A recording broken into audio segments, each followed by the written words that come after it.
some of the best tambourine. Dude, I know these people. They had on light blue tuxedos. They better. When they recorded this. Yes.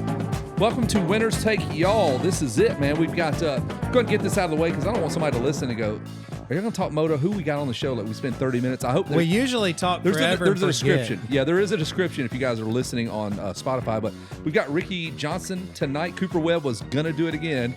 But he goes, man, I'm at the Toyota signing. So Thursdays are rough now. Going into Supercross season, Thursdays they typically do their. And today's a Thursday. Yep. So that's usually the signing at somewhere. And then Friday's press day. And then they usually go and party and drink and just do cocaine on Friday. So then they got to rest and then they got ready to go. Yeah, go do their workouts and lift weights. It helps you sleep. Yeah, they lift weights early on Saturday. Waiting for staging for the heat. Big lift. They always say lift heavy day of the race. Isn't that what you've heard, Nick? I do. I take a bench with me everywhere I go. I just crank out some. Hey, I got this carry-on bench. It's pretty brutal carrying that 45-pound bar, but I mean 400 pounds. What do you normally carry? What's your carry-on weight when you fly Delta? When he's got to do you max how much on does that race shit day? cost? I fill up one whole side of the carry-on thing, and you're like, sorry about your luck. I got to stay built. That's right. Nick goes, I don't care about your $50 per 50 pounds, bro. That's how much is it each way? $500 worth. That's 250 pounds. Yeah. You need 250 pounds to get a good. Get a good. That's party like a pump, good warm-up for Nick, right? So $250. So it's $250 each way in weight carry-ons that he travels with. Talking about bench press maxes. That's good on race day. We got my buddy, longtime buddy, Jason Lanham, sitting in here. You can't really see him, but he's in the corner Stick of the your shot. Hand out there you go. There you go. Put your big head in there. There you go. And you talk about working out. When we were kids, man, we had a workbench on the side of my house, like a fenced-in side porch. Outside in the dirt? No. No, it was on the side porch. The side porch had screens. Like prison style? Yes. Out in the yard. Get your workout on, bitch. We're out in the yard. Like Venice Beach. They're out there. Like, they saw one thing. They saw that movie with Arnold Schwarzenegger that he's working out outside. They're like, fuck this. We got to do this. We're working out outside. So my next door neighbor was real nice looking. I cannot suggest this more. This is delightful. Red Bull like a Blue? blueberry. Yep. It's Okay. winter edition. Sorry. Anyway. So real good looking next door neighbor. And Jason's about to do some bench pressing. He goes, what was his name? His name was Jason. The good-looking guy that you were working out Did for. I say guy? The good-looking girl next door. You kind of did just say you kind of said it. The dude next door. What was his name? Tracy? His name was Tracy. Oh, there we go. She was really nice Tracy, looking. folks. So Jason's like, he sees her coming out the door and he goes, go ahead and throw on 425. I think I'm ready. Like she we're even 14, knows, dude. like she even knows 425 versus 275. Yeah, exactly. It's 100 a lot. We were 14 years old, man. I'm just like, we have 425 pounds of those and it concrete. Killed Jason. Oh, he's just concrete choked. weights. Yeah. Wait till she goes inside. Don't let it off. Jason used to have a brother. Yeah. He did. He looked just like he was him a twin. Yeah. He looked just like he him. lost him in a. I did the same thing. I was trying to impress Christina Haney. Christina, if you're listening, which dang it, of course she is. No, Christina Haney, blonde hair. Christina Haney lived in my neighborhood. Yeah, has an older sister and a younger sister. Yes, Alicia's her older sister. Oh my God! Yeah, there you go. Stop it. True story. Get She was a model. Yeah, cover of 17. Yes. U17. Yes. She also put her head through my windshield of my car. How did she end up your car? Long Come on. story. No. Let's talk about me. Yeah, This Kevin. guy, he just hijacked the story. I didn't even know he could hijack. Yeah, we didn't even know he knew somebody. And he's like, oh, yeah, she wound up my car. Like, what the I was about to tell him how I tried to impress her, and he's like, good luck with that. She never mentioned you. True story. She's out at the very end of my neighborhood because I live. She's at the very end. And I see her out there. I'm like, oh, shit. So my dumb ass piles up rocks. I'm going to jump a pile of rocks. Just jump them. Just hit the rocks. Like there's no ramp. This is just a pile of rocks on the asphalt out in front of my house.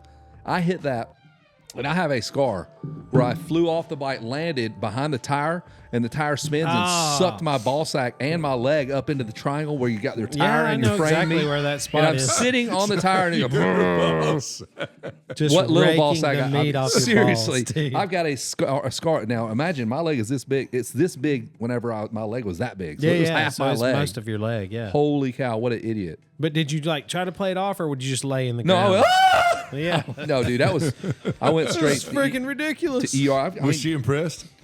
She's like, wow, you're really tough. You got like 3 feet of air that time. I forgot about that. She probably lived near you. Yeah, she was really pale. You're losing a lot of blood. Yeah. It's right near your femoral artery now. I know that. Now Like, that you know all these medical how terms. dumb was that? She would have been So worth dumb. impressed. She was a hammer, bro. I don't know what that She Don't was- say that. she was- She got kids, man. Well, I haven't talked to her in a long time. But Yeah, exactly. He's looking up. You ever seen Meet the Fockers? He goes, "Yeah, she's a real tiger," and he starts looking up. yeah, Yeah, What are you because he's looking at, got Nick? some image going on up here, right? Yeah, she's a real She's a real tiger. tomcat. Yeah, real tomcat. And, Yeah. and he actually looks up. He goes, "What are you I looking don't at?" see Hey, anything up there. I built this hope. cool thing. Her sister too is a tomcat. Yes. What? Stop, man. Please don't say on the same day. Wow. Now her mom. That's a weekend event there to give Yeah. her. Jesus, that is funny as hell, dude. Only Nick, though. That's why when we Every talk about time. Nick being sexy. Jesus, dude. 'Cause his- She was on the cut, like she was Miss whatever rock star model, and I would ride to school with them every now and again. I would try to think of something cool. Man, to say. what could I say right now? Hey, so did you watch the Falcons? Dork Central, dude. No, I was. What in the world? I was in LA this weekend, idiot. Yeah. I'm 13. Yeah. I just flew in on my Learjet at Charlie Brown Airport to get to school today. You Yeah. had no idea what you were up against. No. I was like, I got her in my backyard. This is my neighborhood. It's a done deal. Didn't seem to add up It to did not anything. work. Nope. yeah. That, dude, probably one of my two favorite stories. That one and Launching your balls through the back No, triangle of a Nick motor- just going, oh, yeah, I knew her. Yeah. I don't even want to hear your story. Sucks. I'm not even dude. going to give you Sucks, We went to Nicholas. the beach together once. that. for Cool, man. one night for a week. We went to the beach one night for a week. I think just once, maybe more than I once. rifled but through 19 models that weekend is probably what he's about Yeah. to say here. And I think she Miss was Hooters, like number 86. 3. Yeah. Miss Hooters 84, Golden Gloves, boxer as well. She's really real tomcat. That's gnarly, man. So hey man, this past weekend, that mud race. Big fan of mud races. You guys digging that shit? Well, everybody hates it and it's not fun, but historically, if we're talking motocross, I get there it. should Look, be some mud. listen, yes. But stadium deals Listen, totally what's the different. big sales pitch on Supercross? It's clean. That's what I've always heard. That's High why they say flying. moto won't work like in terms of numbers because it's dirty, It's it's dirty, it's effort, hot, it's this and that. yeah. But that damn event right there, I haven't been to many races that were that probably wet and gross. The and whatever. fans stuck around. They did. Props to That's them. pretty surprising. I kind to of them. embraced that race when it was, you know what I mean? Like at first I was bummed and I was like, you know what? Let's see what happens. And Do you think Joe Shimoda stoked on that race? Just a splash of water I would knocked say his no. $150,000 HRC Honda out. He's out of the mix. It's now. cool. Done. Yeah, I lost my championship God, over probably like some $2 connector, That's what right? it's just a water. Yeah, some water got in there. Something. Off the start. His championship run lasted whatever that first race 112 plus feet. that. Yeah. who prayed for rain? Who did a rain dance? Exactly. AP Barsha. Somebody's like, hey, they're out there doing all these no dances. questions were answered. Like I'm as old school as it gets in terms. Man, you don't change it. We don't race on Saturdays. We race on Sunday. Like I'm yeah. good with all that. I'm not that dude that's like, get off my lawn. I'm the old school way. Supercross needs to be in a dome. Take that shit out of play. You know, That's this just I me, agree man. with that. this may be controversial for As somebody long as you or don't whatever. get rid of moto. And, Yes, and we're No, not big absolutely about not. picking riders or whatever. And this is not a pick. This is just in my mind what I saw. But the only thing that's been answered is the last 2 weeks. Ken Roxon may have been the fastest guy there both times. Dude, times. and nobody probably will Kickstarting talk that about bitch it. on the. He's But on the think ground. about it, the first He was race, he came flying. from Looked great. 20th to 10th, whatever it was, Falls in the mud, comes to another good finish, and again then this past goes weekend, from has to kickstart 10th the bike. to 3rd when nobody else could pass anybody. Yep. And he somehow goes he from- was the fastest guy on the track. I love And it. It's a great story. He might Yeah. not have the fastest lap times, but he was the fastest guy on the track both races. We just need him to not stall the bike when he hole shots. Yeah. Would he have lost 2 positions if he had an electric start? If he hadn't have stalled the bike last weekend, he won.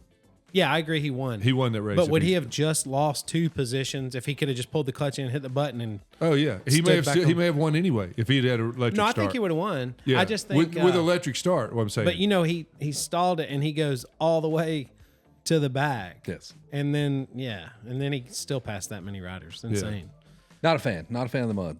Well, and as long as you don't let it go from moto. No, of course. You Motocross can't- is what it is. It's outdoors. It's 2 motos, whatever Mother Nature brings. Supercross is almost a separate It's just sport. always been. That's what it was. Always my understanding is this is why it works. This is why it's better and better. more The appealing. TV package. right? The TV Well, stuff. the works better. non-fans will right. show The drive-by up. guys, Yeah. they're not going in some field and God knows, East Bumble to go watch two New motos. Berlin, New York. Right. They're not going to get out there 3 hours. We don't want you anyways. We'll And burn I the don't know couches what, I ourselves. don't know if it affects like the They might ratings have to watch look, that show. I may mean, be the all other wrong. night. The dudes at Feld may have been like, dude, we had fantastic ratings. Like the drive-by. Could there, be. like, That's what I'm they saying. might have I'd like flown to by know that and that. go, what the hell is They this? might And- have had some ratings, but I bet you It's- their costs are astronomical. Oh, the cleanup for that deal? Oh, my yeah, God. no Yeah. doubt. It impacts your turnout no matter what you say. If they lost 10% of the people sitting in them stands, that's the start. The cleanup, you know what? That man that's in charge of cleaning tough blocks is still cleaning tough blocks he's still right now. cleaning tough blocks. That is a miserable job. And you'll see this All week that when all infrastructure's those gotta get riders cleaned. show up for San Diego and their gear's going to be stained from all that mud. Yeah, because they don't get new gear. They just get that one jersey. You Dude, know, I can at the remember first part of the racing year. mud races and being like, well, this is it's going to be cool. muddy the rest of the year. This is my now good it jersey, looks man. stupid.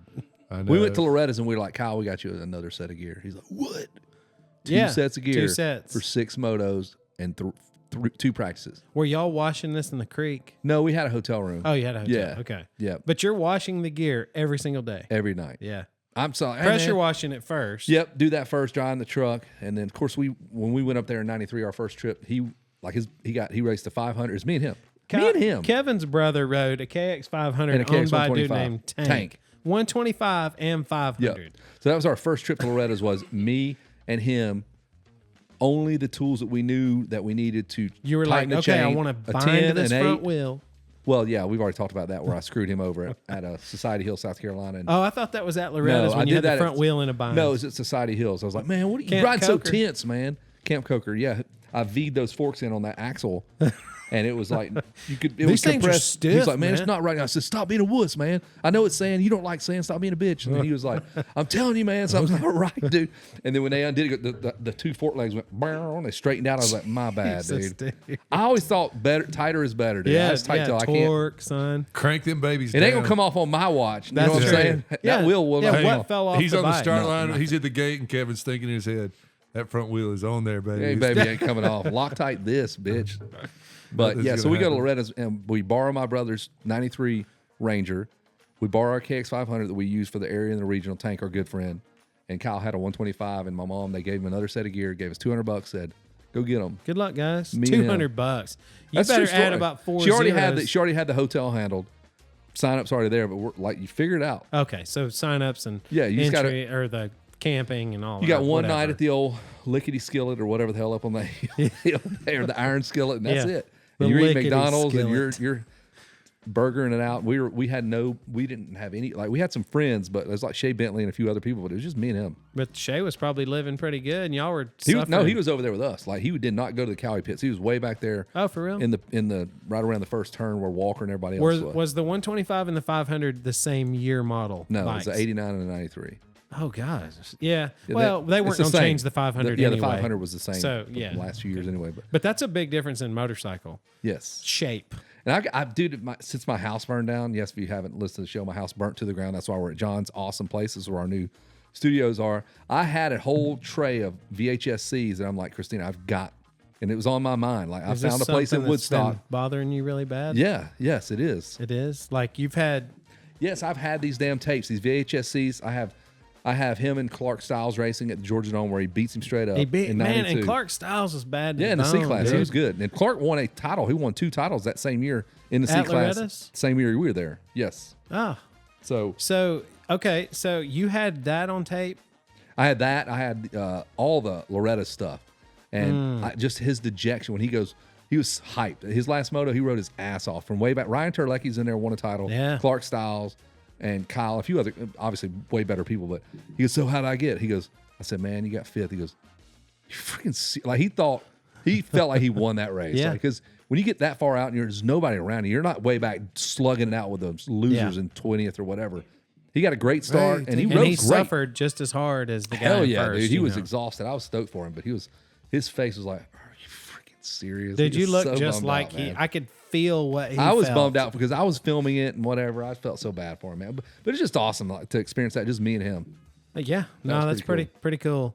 You know, I don't have many. I've told you about my brother and the couple of races we went to. It was nothing like what y'all had. I mean, you know, you weren't being attacked by your brother. No, but so these tapes, I mean, I had them on top of mine to go get them converted Oh, so I could watch them. So so that's you another were thinking about Yeah. getting them swapped to a modern, track that you could really just So pull you them up. lost all the footage all the footage of from any- Loretta's and everything. I had this camera set up on my car while me and my buddies I hit record and we played basketball for 2 hours at age 16. I would love to know what that even looks like. I've never seen it. I'd like to see that. Never too. will I get to see We'll it. never get to see No. it, Nick. I'm okay with that. I'm not okay with it. That's a memory that's gone forever. Right. And so when you experience things What are you like supposed to this- do to get over that? Like, how do you get through it? Well, my first thing that comes to mind is Well, you got to find the root of it. The root of, cause. is The what? root cause of your sadness. If I had to go back and you trace back all through your life, you trace back Still to the one things thing. that happened. It's always one thing. And it comes to one traumatic issue. Or And I one think motorcycle. probably, what would you say that traumatic issue would be, John? if I had analyzed all of his counseling, I would put it squarely right in the center of a Kawasaki KD80, Damn, I idiot. concur. the gayest motorcycle ever built. I concur. So that's He what caused bought my house that- to burn down. Well, Yep. your dad's like, oh, this kid's not worthy. We'll give him a KD80. The kids get everything ends in X's because you know what rhymes with gay? KD, KD. KD80. You know what rhymes with sex? KX. Yes, KX. So KX, sex. you're getting sex. So You're getting gay with you KD. didn't know this, Kevin, and it's not your fault, but because of your degenerate motorcycle, you made different choices. all the way through. If I You- did not have that bike, You're running parallel with the right course, but you were on the wrong course. I was in the gay lane. The sex lane's over here in the fast lane. So, Nick, if that's the root cause, I mean, how do you fix this moving forward? You know, really the only way to fix that and most other problems that hit you in life is to ride more. What'd you say? Ride more. Oh, you gotta need to ride more. Yeah. So, Kevin, Gay You can't undo the Strikes fact- again, dude. You gotta accept the past. is Fast there an lane, alternate The universe KX where sex lane. you could have had a KD80 and became the Gay MA Supercross champion? Was that possible? We yeah, talked about that. I'd be going to Gay in the Dirt. Yeah, he'd be. All that What stuff. if he was dominating? He's just like RJ. Just gay as hell. He's RJ the gay blade. He is. JR. Like Zorro the gay. He is, man. He's the gay I'm blade. JR, dude. y'all. He's I just ride JR. Supercross. Yep. I love Supercross, guys. We go CZ. so high in the air over them humps. Yeah, he's always talking about hitting the humps. I hit them turns. Dude, that hump hit back. I hit them curves. I had a guy come over to me one time at Talking Rock, I believe, in front of Kyle and Ken. If I told y'all this story once. No, but I need to hear it. But he goes, man, comes up to me, he goes, man, how do you hit them curves so good? I'm like, Curves. I said, talk to them. These guys, Dude. Kyle and they were going, oh yeah, tell them curves. how you hit those curves, you speedster. Those Ken's curves. like, you're a queer. Like, what? Wait, were you actually riding on this? Yeah, day? we were all racing. Was he talking about your cornering I ability? think he got me confused with Okay, 'cause I'm two like- fast guys behind me that rode the exact same bikes, basically the same numbers. I'm like, if this clown, Hell if no. people are coming up to him, then we definitely need to You ride gotta find more. that guy. Yes. Yeah, you for gotta sure. ride more. That's So it your all biggest comes back problem. to the KDA. Well, it doesn't for me and Nick. We didn't have one. I had a KX. Well, for me, that's what I'm saying. My problem's all and similar. my around KX this. did not lead to sex though. So I think there's something about like We both had still got to be sex. K6 80s. K6.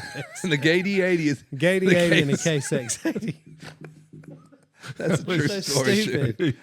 That is so Dumber dumb. and dirty. Straight I've to never a thought of that, K6 though. 125. The K6 125. That Yeah. Kyle had a KX K6 K6 60. 500 too.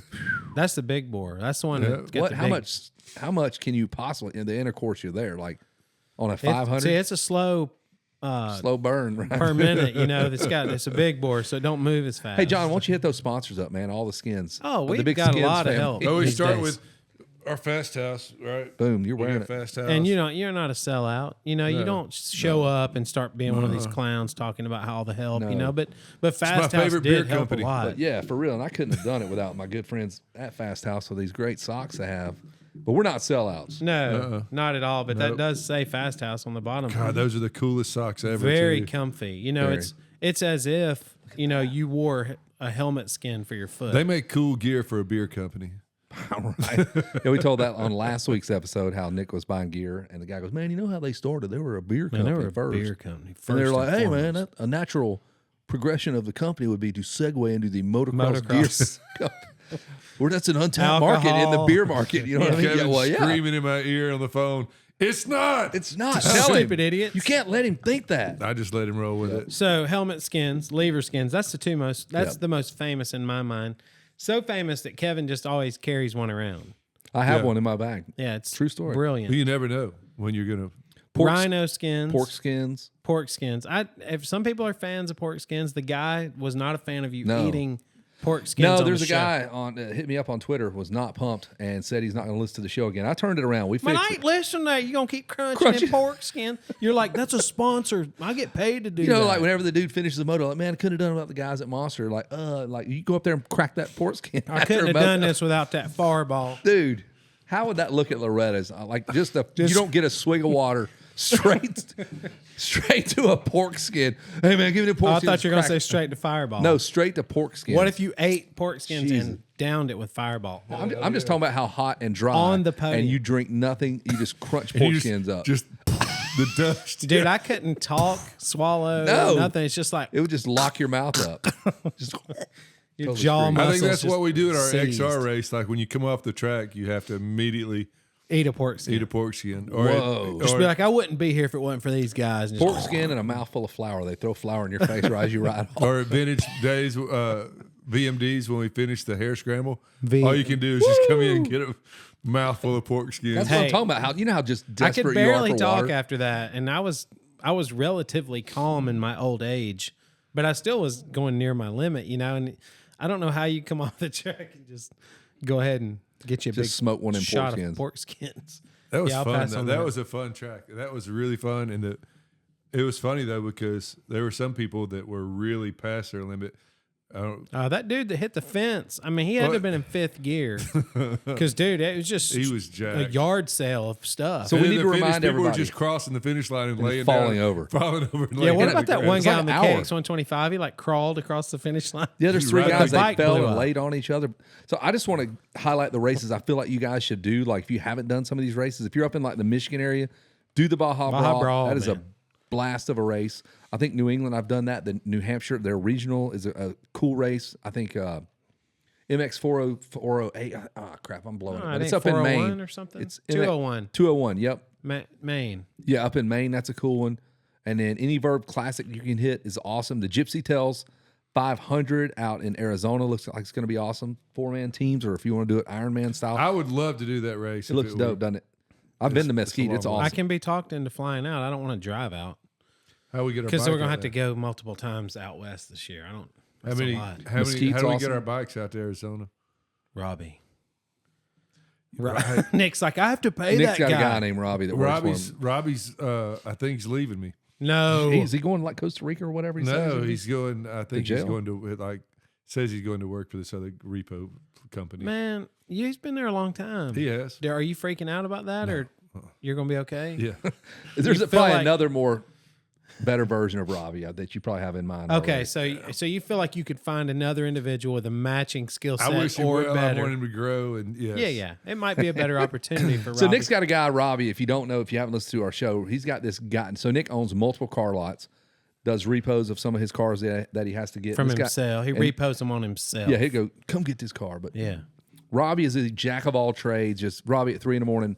I need you to drive to Arkansas and get a diving board off this pool. All right, man, I'm going. And when Like, you he's- get back, I want 10-inch subwoofers cut into the diving The board. diving No board. problem, boss. I got you. Actually, he just cuts them in and doesn't ask you. He's like, "Man, I put some subwoofers." I in felt your like that board." diving board needed this. Yeah, He's that you're dude. Oh shit! Man, like I spent just a little bit of time with him going down the day in the dirt, and it was full of, it's not running just right yet, and the brakes are locking up on the trailer. Every time this is a brand new Red Bull trailer, and them things down the interstate, every time they were 100%. You could not adjust them. Touch the brakes. They Pulling locked into up. the gas, That's when I just unplugged the trailer lights. I'm like, we're It's gonna have to risk scary it. as It shit. pushed. It was kind of pushy. So on the way down, the AC goes out. Robbie has a massive toothache. I'll COVID- ride under the hood. I can COVID fix it while hits. we're driving. Yeah, and he's just a mess. He works so hard to get everybody down there and get all this shit going. Then his toothache almost blacks him out, so he misses the entire day. Wakes up at night, never saw a bike. Toothache And then- blacks him out, dude. Never saw a bike literally. ride.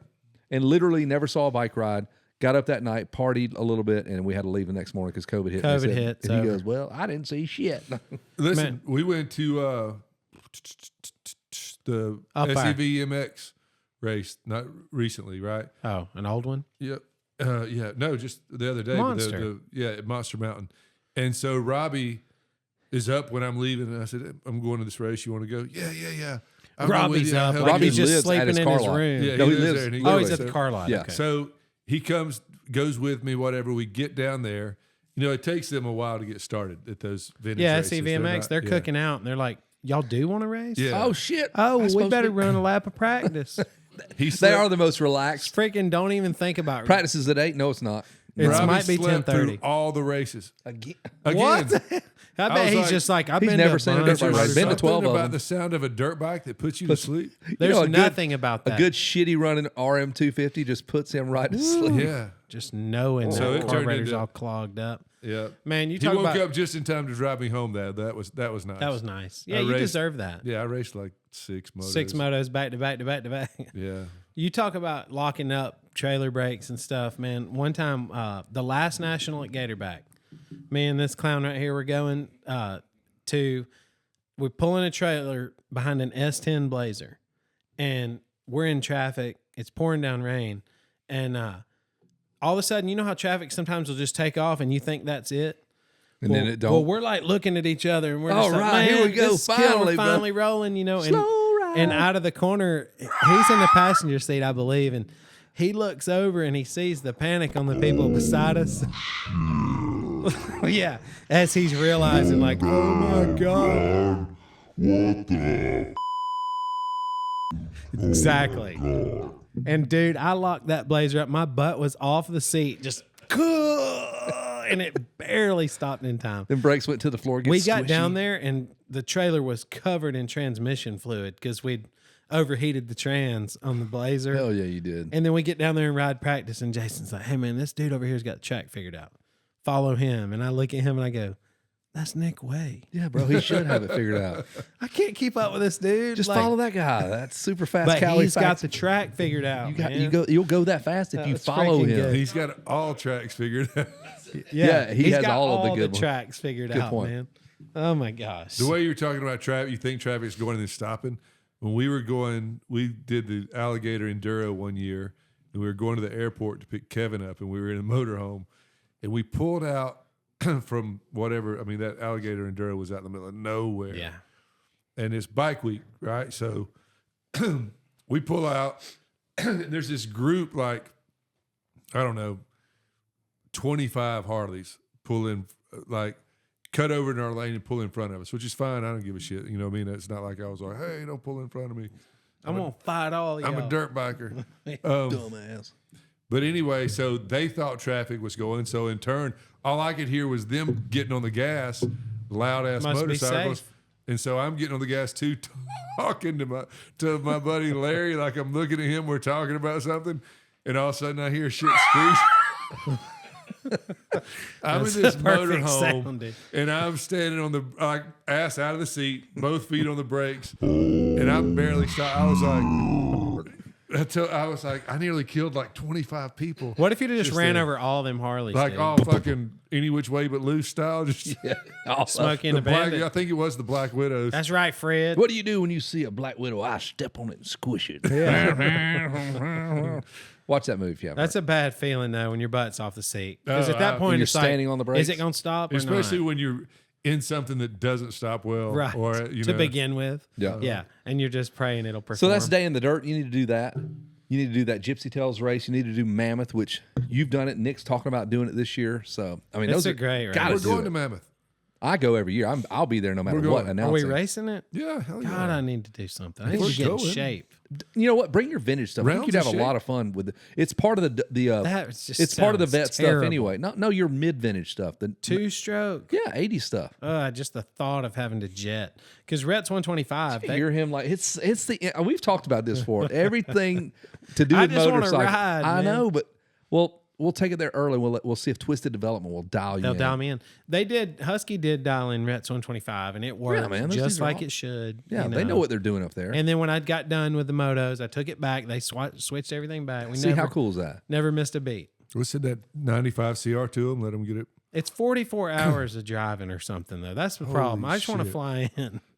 I'm not trying to be lazy, but I'm supposed to ride a lot of stuff out west. I mean, it's pretty lazy for you not to want to drive 44 hours. Yeah, you're lazy for you That's like not a to drive week's all work. his shit over there. You're lazier than hell for him to fly. I'm the one hiring Robbie. He had to I forgot. fly. I should have told you.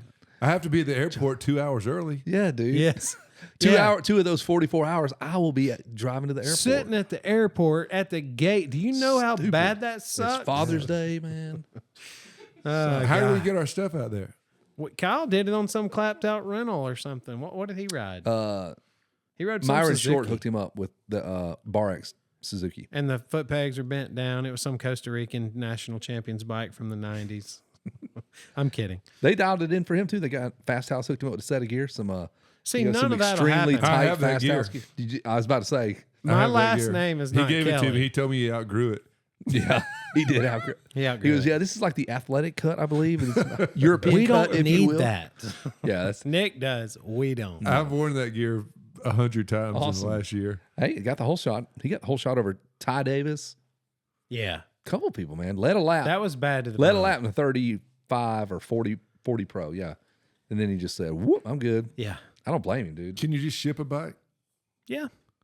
Or there's people out there that'll get us a motorcycle. We just need to call. I mean, how far is Grant Langston's dealership from there? 5 hours. Well, see, to me, that's fine. I could fly to there, we rent a truck, and then we drive to Mammoth because you can't. What are you going to get a bike? You going to rent one? Does he rent them? No, I just think he could find us one. I think he could help. I mean, I'm not saying he can. I'm just saying I think he could. There are people. Yeah. I mean, we're going to have to pay. oh, do we get? I mean, 44 hours of driving is worth something. I mean, Well, that's expensive. Yeah. That's So what I'm saying. $80 I bucks a spent bike. $8,000 in fuel that year. I went to Mammoth and back.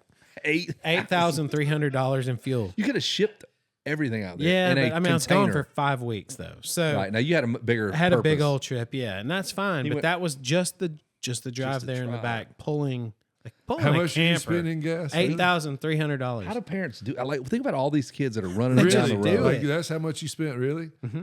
But I was pulling a fifth wheel.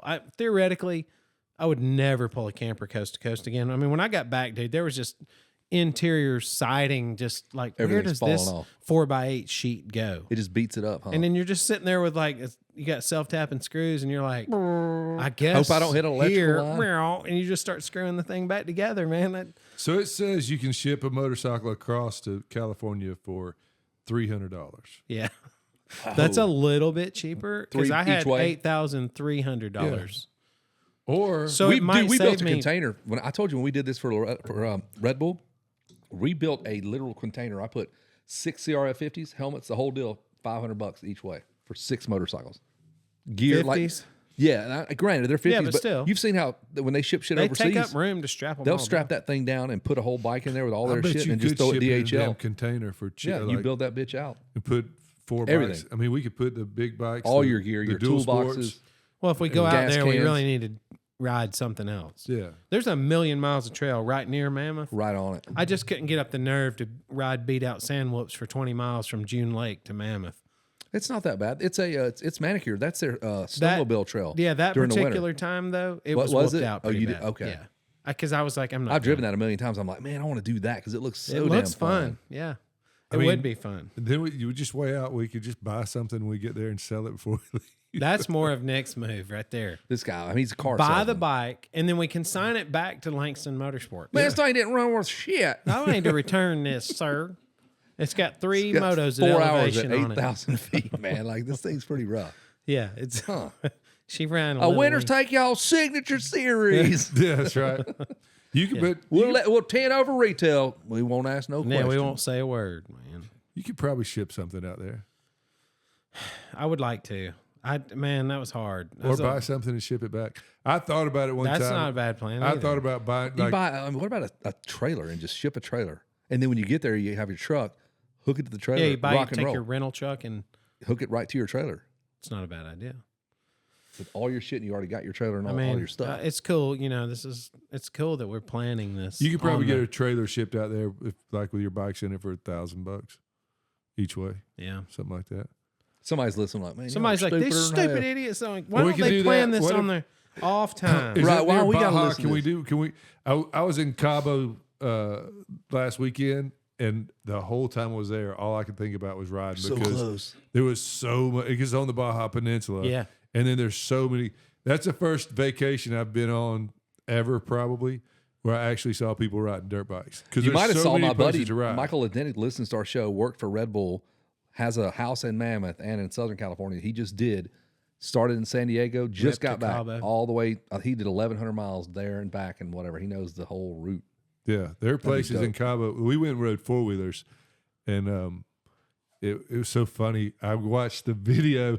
They show you a video to teach you how to ride a 4-wheeler and shift gears and stuff. So Here's Donnie Banks showing you how to hit the turns. I was very attentive The during that curves. video. The curves. But the funny thing about it, the video was like a homemade video they made there at the place. And They're like, "Como estás? Muy bien, y yeah. tú? Hola." And he said, El Quattro Wheeler. and you start out in first gear, and then when it's time to shift, because the 4-wheeler. Jiggle, jiggle, jiggle. Oh, he said that? Yeah. Where's that video, dude? It was awesome. Dude, I would love to have When that the video. motor is going, ring, ring, ring, it is time to press upon the shift Dude, lever. I have to play y'all this video, and I know this is It kind was of so cool. It don't matter how Lame to do janky. it. I can always tell a story. The guy was like, "So you got it? You ride the bike?" And I was like, "Yeah, I think." Hey, I wish he knew who you were. we probably no. got That's it. even better, man. Just Just go with it. keep trying to teach Nick. What I'll are tell you gonna- what he did do though, because he kept turning around to see if we were still back there, and of course I was. You're like on, he's doing wheelies. yeah, I was on his ass. He's the whole standing up with time. the wheelie, Nick's the wheelie ramming on his the phone I had doing my wheelies. wife on the back, right, and so we go around a corner, and I'm getting the ass end out, and so I think he figured out that obviously we could You keep knew up how with to him and ride. ride. Yeah. Okay, you go ahead. We deal back with these people. Hey, he took us. It was only us, right? It was just two of us. Oh, that's good. one-on-one. And so he took us off. I took the your wife for trail. a special ride. Yeah. Yes. We go Exactly. to there's two in this El big Grande. huge. It was all Yeah. sand. These two big figure 8s with like 8-foot sand berms. Oh, big burn. It was like Fun as hell, right? Oh, it was like Skyview Drive, man. I They remember were those like- big old berms. the Yes. sandiest, like Ocotillo. This is the closest version you'll And ever. you're like we And then were Twitch literally is like, going "Sick." around those figure 8s, like sideways, like like a NASCAR track. Yeah, you're Just- leaned up on the wall. of it. Yeah, it was cool. That Steph was giving it hell. Like, Yeah. Listen to this video. You might have seen. I put it on Instagram today. If you don't follow us on our Instagram, Winners you take should. y'all. Winners you take should. y'all. But here's listen to Larry Huffman announcing this race with Eric Kehoe this and is the Jeff best. Wards. Man. He plays that Kawasaki like a Stradivarius, and Holland again, and Wardy goes by. And Holland goes back by. Exciting racing from Tampa Stadium, ladies and Just gentlemen. listen. Larry Huffman calling the action. And Holland right now is giving Wardy a riding lesson. And look at that back wheel of Wardy wobble around like a stripper in the San Diego night spot. Boy, he's all over the track. Like a stripper in a San Diego night This is on spot. TV. This Yeah, is it's on pretty everything. Like That they let back anything end's go. wiggling around like a stripper at the San Diego nightclub. nightclub. I wonder if we could go back and check the schedule and see if that Tampa race was right after San Diego. Because of the strippers. Yeah, That's his stripper. Mons that was on Venus. his mind. But if he was in Tampa, how Mons Venus was- yeah, was Mons popping. Venus was right in the prime of Mons Venus. Dude, they back got in away the with day. saying all kinds of stuff. I mean, Kevin knows about the Ricky Johnson race in Europe, Yep. the Dutch motocross Did, masters. Oh my did you God. ever get to telling everybody that Ricky Johnson's going to be on tonight? No, he yes, did. He I said did, it. but I, want thought to we make sure. got- I thought we got kind of got sidetracked, sidetracked. yeah. Yeah, we do have Ricky. Hopefully, I've texted him. He was on a boat last on a time, boat. so it's Dude, touch and go. bro.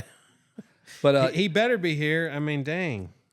so I was watching. This is what I remember early on. Whenever I used to not make fun, but my little announcer type voice I would do or whatever. But watching that race, the Masters of Motocross. Look it up from 1987. It's in some Dutch wherever Holland. Yeah. And dude, the English announcer is so pro-European. He's biased. But I mean, I'm an American, so I took it that angle. Like he Well, thought we were so little and what dumb. year are we talking? Like, 87. Okay, so 87, they still kind of had They were a still handle on some European moto. There were still some We were moments. the dudes. We were the dudes, but it was they were still clean. Yeah, but to there were those. still some moments because they Right. has historically been number Yes. one. They But- thought we had just been lucky for the last 6 straight years. But the announcer was much like Yeah, it's much like Paul Mullen, but he belittled, not really, but I've like a Saturday Night Live skit. I've It always basically gets evolved better. into that. And it's like, oh, the Americans, they can't reference the metric system. They'll use the much easier to decipher English version. It's 3 feet is the deficit between first and second place. But then he's going in and out of, there's Pedro Tractor. And he's, Pedro Tractor. Yes. And then, but if you watch it, Ricky's like, oh, the American champion, Ricky Carmichael. And there's Davey Stribos. And he's so, he says, every time. Oh, the American name is real blah. Yes. And Ricky, the multi-time champion. And then you have Jackie Vermont. And he's so hyped up for that. And it just. He almost whispers the European names. Yes. But listen, when it gets to the first turn of the final, because He has to all eat the Americans some crow, won. right? Like it's Mickey Dymond won. And then. But RJ did. RJ won his heat race. Yeah, he won his heat. Did he? I thought he did. Yeah, he did. He won it going away, and then Gabor's won his, and he was second. And then there's the two European world champions, Jackie Vermont, and then John Vandenberg, Pedro Tractor, and then the Americans, Mickey Diamond, Rick Johnson. But he goes, oh, in the first turn, Ricky Johnson is down. There's no way he can come back from such an insurmountable lead. He's just laying. He knows thick. it's impossible. Dude, Ricky's in the bike. He's old school, got sucked into a guy's tire, and he's like on the ground, laying in the first turn. There with a leg. And Like you in the backyard jumping that rock pile. correct, with my ball sack. And Eric Gabor's is 1-2 with him. I think Pedro Tractor are 1 and 2. And Gabor's is no joke. Gone. Right? Yeah. And this is a wicked ass track. They go up on this velodrome looking concrete. It's about 80 degrees, and then it's got a concrete up to green astroturf up into the stands. It's wicked as shit. And and that thing's as tight as these chairs. There's certain parts of this racetrack that are 6 feet wide. Oh my god. And dude, with 18 laps to go, there's Ricky Johnson in 18th place, and your leader. Anyway, he's so hyped up on their leader. But he knows that Ricky cannot catch There's no him. way he can come up. Yeah. From such an insurmountable deficit, and he reeled every one of those dudes off. I want to ask Ricky about that race. Yeah, I do too. It's hilarious. It wasn't the one. It's in a stadium. Yeah, but it wasn't that. It's not the Veronica Beach race. What was the speed? Fast Cross. No, Saporiti. that's in Sweden or something. Maybe Italy. I thought it was Saporiti. Yeah, you might be right, because Larry Ward always won the Fast Cross. You know, it's amazing though for you to come back from 18th place like that, dead last against And some a world or- champs. and current we were- world champion. Yeah. Yes, and And they're on Stribos, factory bikes. Gabor. we were Hondas. dominating them every time we got the nations. Yeah. Were just dominating. And you can't say this was like, oh, well, he's a Supercross specialist. Dude, that track was not. It was a weird ass, tight. But how did they janky ass. get that much faster than Dude, I don't know. That's what I always wonder. How can you just all of a sudden just be picking dudes just off? our country. Like, It's not just like here. it's not like basketball because nobody in Europe was playing basketball like with the Dream Team. You know what I mean? Like They've done it. They've even the field They now. Like, have all the now. Europeans are Yeah, good. Europeans, boxing, everything's even with, all that. But I blame that Back on the then- internet, son. But that's they not- can Al look up how Gore. to scrub. And then Yeah. now they scrubbing like the best of us. so it's all those how-to videos on YouTube. And they got, Yeah. But how did they get so much faster than those guys for those That quick. years? Dude, they looked like total novices for years, and they'd be 500 world champs. And you're just like, that guy looks so dumb. And now it's like, oh, yeah. Did they just watch that Kai resist DeWolf putting kid. their If you elbows wanna- up?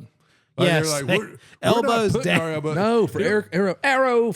Aerodynamics. It's like even in the 90s, like their boxers still look like, Yes. Yeah, what do you say here, Flea? I'll punch you and I'll give you one of these here. Look at that. You know what I'm saying? Do some A fancy little footwork 1-2 on a here. guy. Yeah, do some Correct. calisthenics in between this. 1912. Yeah, or That's something. so They're perfect, presenting dude. that guy over there. Yeah, come on. Put A up little, your dukes. little one of Suits. these, and I followed up with one of these. Larry See? Holmes like, I'll fuck you up, man. I'm about to beat your ass. Like, it was life or death. That's how they won. That's how they so fought. That's how they stupid fought. right there, dude. That's how we. That's the same. Oh deal. yeah, see, I'm gonna give you the 1-2, and I'm gonna do some fancy footwork. Trying to do a little dancing on the Right in the face here. kisser. the kisser. Kisser. I give it to them right in the kisser. Oh, that's good. So I guess basically Ricky's ditched us. I hope not. Maybe he's on a boat. I bet he's having to work on a boat. That's what life Boats comes and back hoes, to. dog. All right, well, listen, if that's how it's going to be, I'll tell you a story. So Amanda's grandmother dies, And she lives in Ohio. Recently? No, it's a couple years ago, probably 10 years ago. I just didn't know. She died at Mid-Ohio, man. Yeah. She died at At Mid-Ohio. the concession I just line. want to know if I That damn needed to send flowers or not. No, I don't send the flowers. Be a little weird now. It'd be real weird. She So died 14 years ago. it's a Catholic funeral. And I don't know anything about Catholic stuff, right? Because I grew up Baptist, man. I don't know about all the trends and not trends, but like How old were you? I don't know, man. It's like 10 years ago. I was probably 40, 38. Okay. I was making, you said it was Catholic. I was making sure you were safe. Oh, I was safe. Yeah. Oh. I was safe.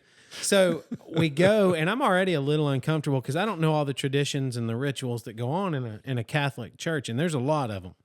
So they're like, hey, we need you to be a pallbearer. And I'm just going, oh my gosh, man, of all the places where I got to be a pallbearer, not a good idea. Because there's a million traditions you're supposed to know, and I don't know any of them.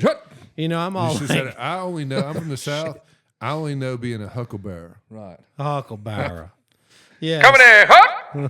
Hucklebearer. Hucklebearer. We'll explain that. You understand that, right? I do. I understand Okay. it. So, yeah. So they're like, no, you can do it. You can do it. Cousin Shane over here, he's from Texas. You can talk to him. And I'm like, Shane, dude, I don't know anything about all this. He goes, me neither, dude. We're screwed. Just And I'm follow like, their leads, man. Yeah. So they're saying follow their lead. So at this point, I have had a 6-year-old with a cold for like 3 to 5 months. Little kids always be getting sick and stuff, you know? So that means I've had a cold for this long too, because they keep giving it to me. Well, this priest running the funeral service is sick as junk, dude. He's coughing and sneezing. He's like, you know, sniffing, snorting, like making all these sounds. I'm looking at the guy and I'm just like, dang, he's sick, man. And I'm finally well after like months of having whatever the kids gave me. They're like, hey, we got to take communion. And I'm going, well, I'm not going up there. Well, the whole row stands up and there ain't room for me. I have to We're go. all drinking after each other. I kind of, yes. Let's do this. I start going. The priest takes communion first, and they don't give you a new glass, dude. He just drinks out of it and hands COVID it to communion. you. Yeah. So I'm looking at It's this in guy, God's hands now. You just take a drink. and I'm just like, you can actually skip the wine if you want, but you're taking that little, they that call it a cracker. host. Is that unleavened bread? Yeah, they call it a host. Take the host. You didn't, they didn't say toast. They didn't say take your toast. Well, if you're Catholic, you know which hand goes on top. You hold your both hands out together. One's supposed to be on top. Undoubtedly, I did it wrong. He hands me the little piece of bread. I turn, fake it like I put it in my mouth. You're going That's what to hell. happens right there from. Yeah. Holy cow. So I fake like I put it in my mouth, but I put it in my pocket because I'm Yeah, you're not getting away with nothing, exactly. dude. No, I'm not. He's watching. So the rest of that church service or funeral service, that priest never let his eyes leave mine. He stared me down, and like people were turning around at the rows in front of us, like, what the heck? What is he looking at man? back there? You know, and so Did he yell at you? when it's time to leave, we get up and we us 6 have to grab the casket. The priest leaves first, and he's waiting at the end of the rows. Well, I'm in the middle on one side, and I'm rolling the casket. Well, when I get to him, dude, he grabs my hand. And he was like some construction worker looking priest. Hey, how old are you again?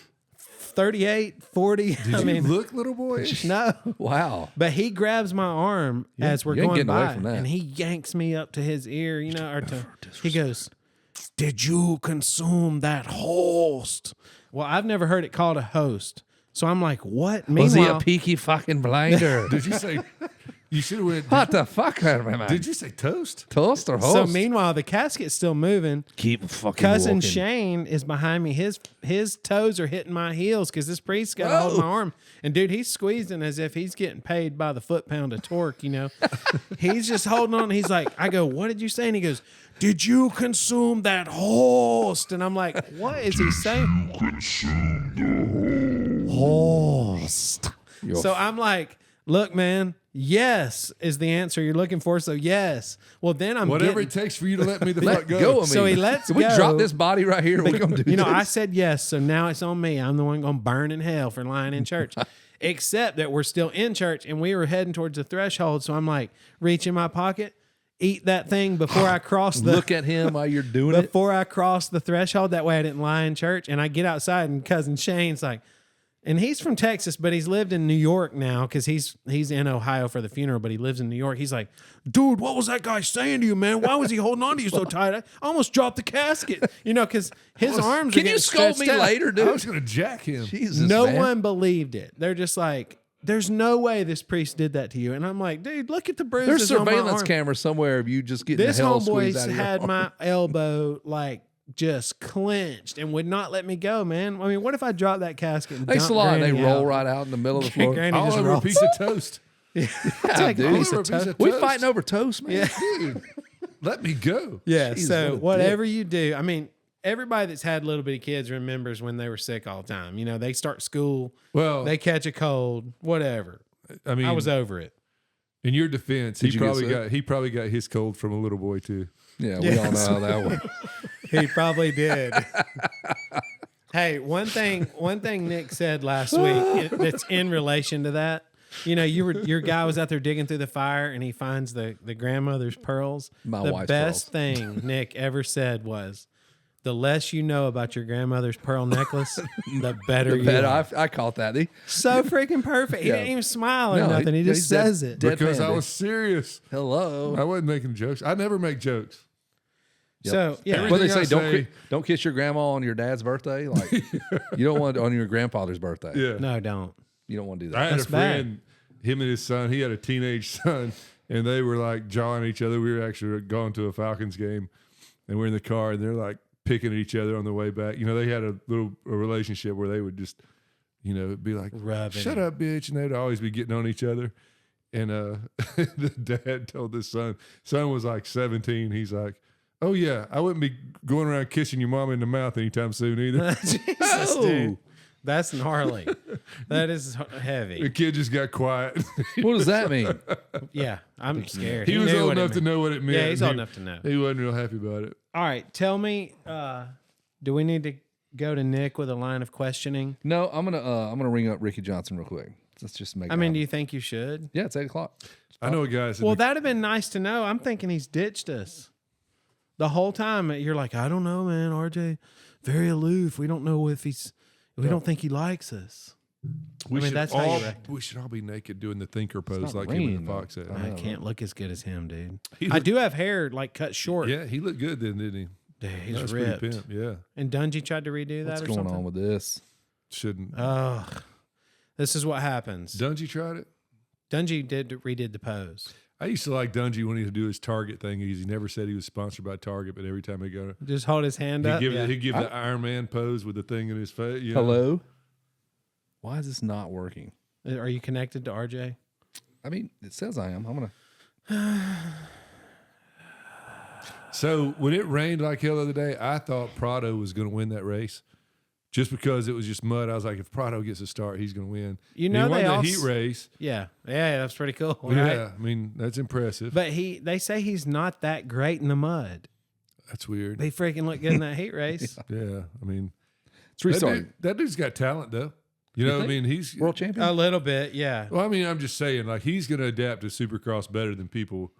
Well, he's got one more mud race to do it before he heads back over. Is he heading home? Does he have to ride some of those national series before the GPs? I don't know what their schedule. I just know it's like 3 or 4 at the most or something. I was thinking they start in March, and he's going to be home in time for February. So I was guessing he's going to ride some How many Spanish. countries do they go to? I mean, they go to South America and all kinds of Yeah. shit, right? Like They go hit to some weird markets. Mexico. Yeah, they went to Dubai one time too, right? And I think they do that because they sell the hell Qatar, out of Qatar. scooters and stuff there. India. Yeah. And because you're like, there's no Supercross fans here. Why are we here? But I believe they sell motorcycles. Yeah, and they probably get so many people. Like you have the suit one. Didn't they go to like Mexico City or something? I don't know. And that place would be packed. I Or remember Brazil. some GP one time, there was nobody there. And Paul Malin's announcing it. And he's like, he could never say the crowd goes wild or nothing because there was no noise. There was no people at all. It was just a track. And you just like, there's nobody there. You could just see it. The whole place was empty. Ricardo's really cheering. Who's Ricardo is doing very well. He's the one guy. He's the guy that came. Paul Malin was Shut the up. one this year. He announces the GP single-handedly most of the time. One guy announce all day long. We should send Kevin to Europe to help him. TV. Could you imagine Kevin in Europe and just immediately hit him with a dang accent? That's know? right. All right. I'm going to call another number. We'll try that.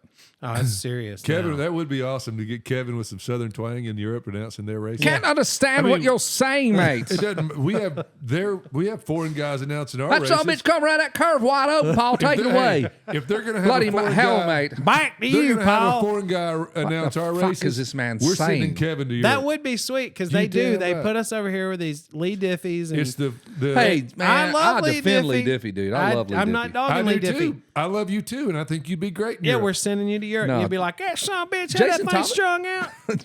It'll be Jason Thomas does. He does some of those. Of course Yeah, he's no, good. he doesn't. We're just coming up with this. It's for the Right, it's idea, for the fun. Right. and so Yeah, Kevin, we're not buying plane tickets. Dang it, I thought we was going to Europe. I thought we was going to Europe, son. I'd love you. Take it away, Paul. Hell, if you can do any better than that, I'll be Good damn luck surprised. with that bullshit. Mike Toss. Paul. Paul, P-A-W. Paul, what you think about old boy in second place? Apparently 500. Boy, he's killing it, ain't he?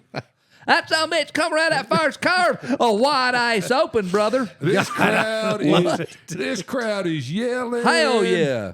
God almighty knows. Y'all listen, ever seen That's what our anything? mud bog announcer used to do. Listen to This that crowd Papa yell. Smurf, he would do, how many damn Chevrolet fans we got up in here today? Woo! What about them four? Let's give it to devil, son. He'd say, give it to devil. Give it the death. He'd go, mash that guys, is what he would say. Literally, is our mud I bog. guarantee you he sounded just like that. Mash that guys. Did I ever tell y'all, or did we talk about this in the show that I won a trophy at y'all's mud bog one You time? have talked about that But for before. what? For mud bogging, baby. With what? Uh, You drove somebody else's truck. yeah, I drove All right, here the we go. guy. I'm going to try this one. Not to interrupt. John and I just talk amongst ourselves. Yeah, we don't care what you're doing, Kevin. Number 951. Don't get blow out his number. You go. Hey, Ricky Johnson didn't pay his phone bill. Everybody's going Your to call call now. him. Cash app him some money for his phone real quick. No, he just said, WhatsApp me, or Oh, You're going to have to Facebook Messenger call. I cannot do that. that'd be good. I'm not Bluetooth to the thing, dog. Man, I have one childhood friend who was a huge RJ All right, here fan. we go. We're ringing. I couldn't even get this to work a minute ago, so we're good. I really had a million RJ fan friends. I really wasn't sounded- because I was a Ward guy and he was beating Ward's ass. Well, I always had to be the Wardy guy too because I had a KX80. Me too, KX80. All right. We did it.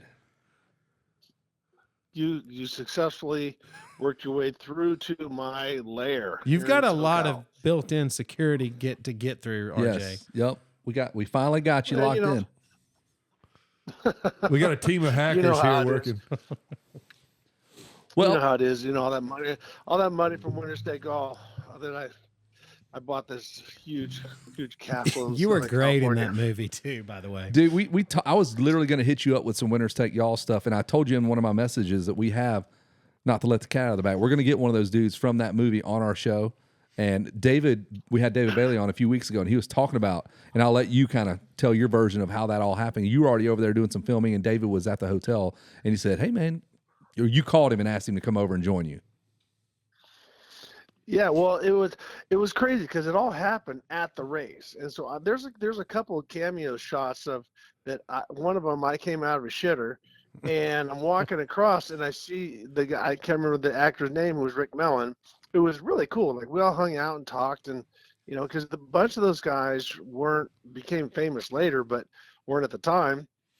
Anyhow, I just all of a sudden you don't really see me walk out of the bathroom, but you see me walk by, and I walk right through the middle of the whole shot, and I high five them. And I keep walking, like, because I'm just like, hey, what's up, bro? Just we're talking and doing stuff, and then if you watch the interview, what was great is so during one of the things they have the fake camera, so they're filming us being filmed, and so I'm talking about, I feel good about tonight and this and that, and I start going.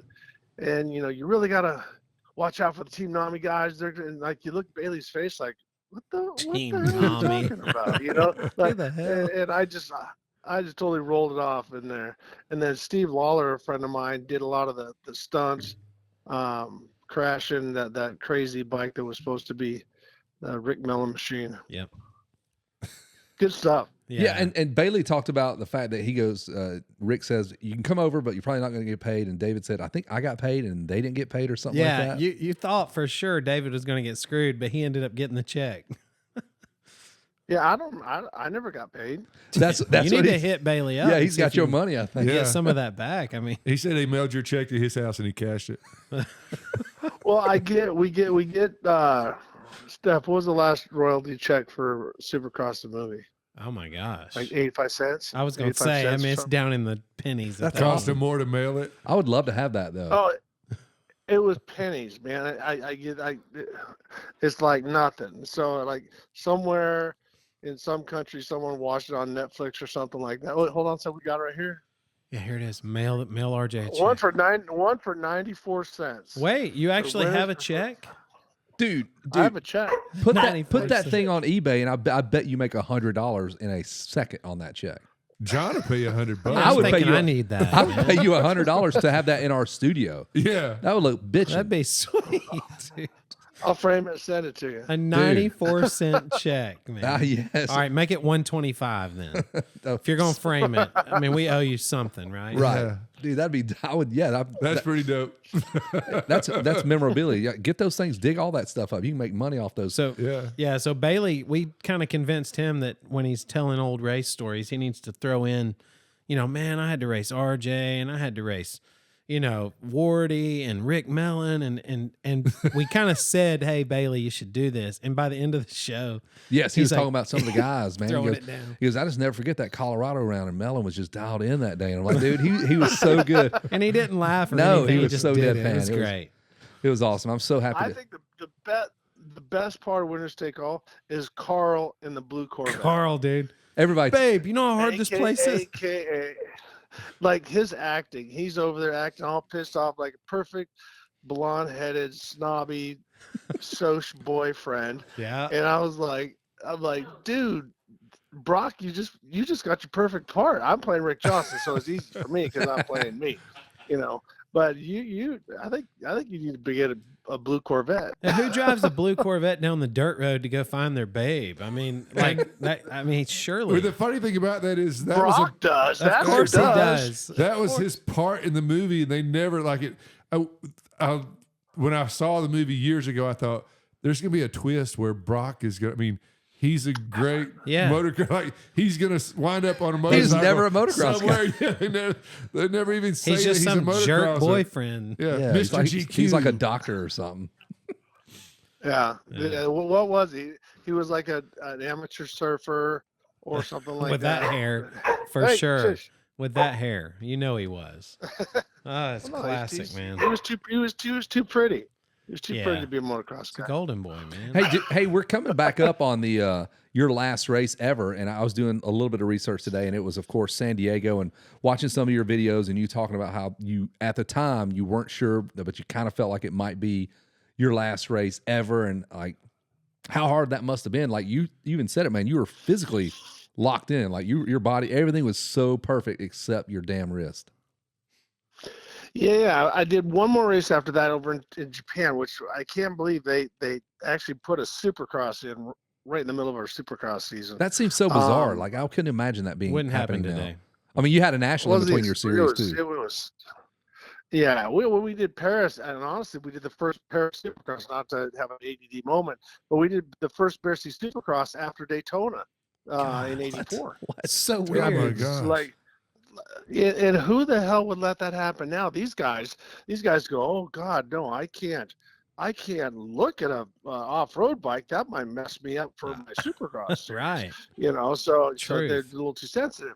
But no, when this was the last race, American round, and I mean, I tried everything. I mean, I ended up having a lot of problems with my intestines and guts and stuff like that from the anti-inflammatories that I was taking, trying to make it work, and it just didn't work. And it was the first time in my life that an injury didn't heal, because I mean, I've broken other stuff and poured myself up pretty good. Broke my navicular of my left wrist, and in the middle of the 125 national season, and raced in 4 weeks. So it wasn't it just it happened so severely it wasn't going to heal. And when it did, and I pushed it too soon. So, people go, "Oh, it's technology today. Could you, would it be okay?" And I said, "Yeah, if I wasn't a dipshit and wanted to rip my pins out as soon as I could, I actually forced the doctor. I don't need the pins. Get them out. I don't like them." And then everything was compromised. I started riding too soon, and I screwed myself. So yeah. But yeah, it's part of my life. The good thing is that I can talk about it. I don't. It's just it was part of my journey, and I don't like it when people go, "Oh, but you could have won so much more." Well, how much more would have Hannah would have won? How much more would have Bailey won? If Bailey didn't get hurt, really good chance he would have been the '87 Supercross champion, for sure, and maybe '88, maybe '89. We don't know that. Nope. So it's it is what it is, and when the whole thing with the greatest of all time and all that, that's all bullshit, because we all were great at our time, and that's that. You were the greatest in the world at your peak. Yeah. I mean, that's an awesome thing to have. Hey, tell me about that. No, the motocross, the Masters of Motocross. I was just watching that the other day, and I love in Holland. It's in Holland on that crazy hybrid track with the grass. I know you know what I'm talking about. Ricky knows immediately. But but listening to that announcer, he's like, "Oh, there's Ricky. He's down, and Gabos is out front, ladies and gentlemen, the European champion." He is so hyped up for those guys, and he goes, "Oh, and here comes Master Johnson is." Somehow appeared on the screen with Mr. Gabos, and it's whoa. How did you do that, Ricky? How'd you come from so far back and just run them down? Well, so it's like the Coliseum. You kind of, it sounds kind of weird, but you kind of go out of body. You're doing shit that you don't even think you're doing, or you're not conscious of it, because I took off and just went wide open. I never even thought about getting tired. I never thought about crashing again. I just was going. And then all of a sudden, because when I took off, I was over half a lap down. I was way, way, way back, because I got sucked into that guy's back wheel. Yeah. Someone hit me, knocked me, high-sided me into the guy. It's not like you just fell over. No. You just it's right about the time my ass. Yeah, right about the time my ass hit the ground, I hit his back tire, and it sucked me into the wheel. And then you see me punching him in the back, going like hey. Let off. Because he's going, yeah. He's like, "Oh shit!" Grabbing gears on RJ. Like, his tire's not hooking up on your back.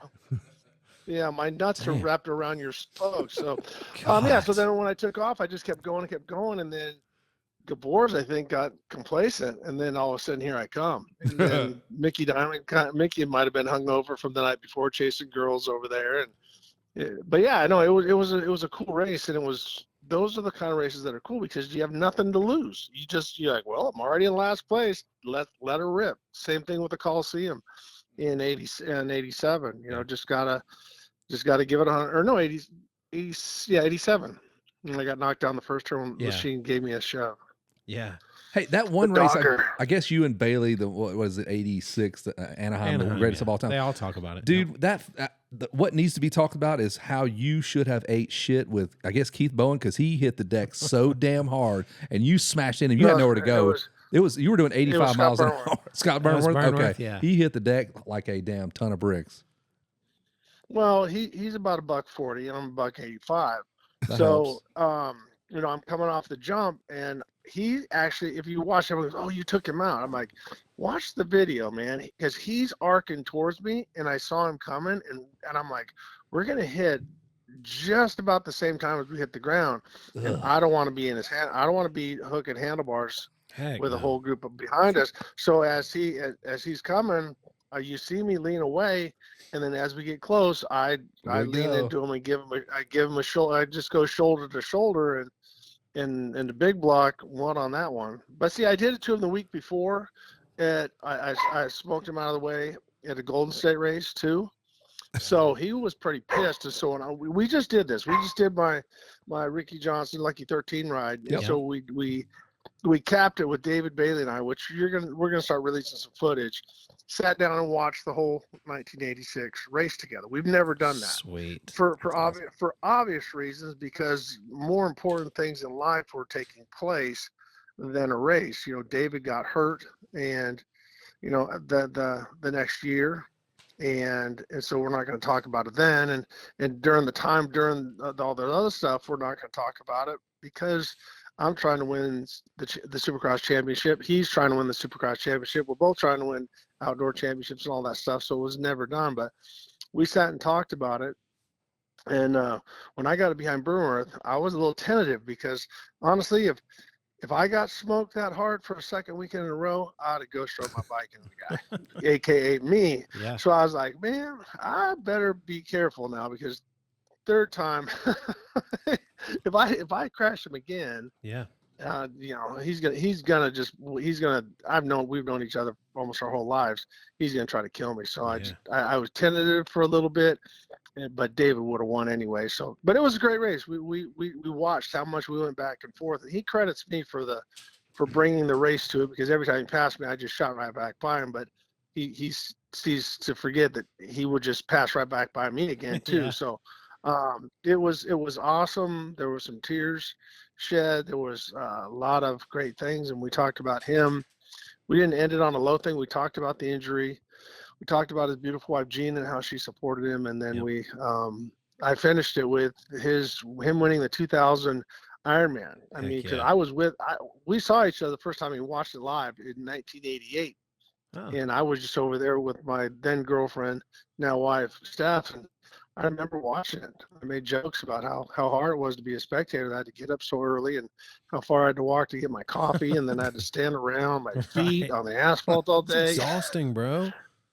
It was exhausting to watch that, but no, it was a beautiful night, and I will never forget it. And I'll get some of that stuff up on my Instagram on the Ricky Johnson, and then also on future rides and stuff. If anyone wants to check it out, or they can contact me through RickyJohnson.com. Well, there you go, Kevin Kelly. I plugged my stuff. Yeah, no, I wanted you to do that. I want to talk about it a little bit more.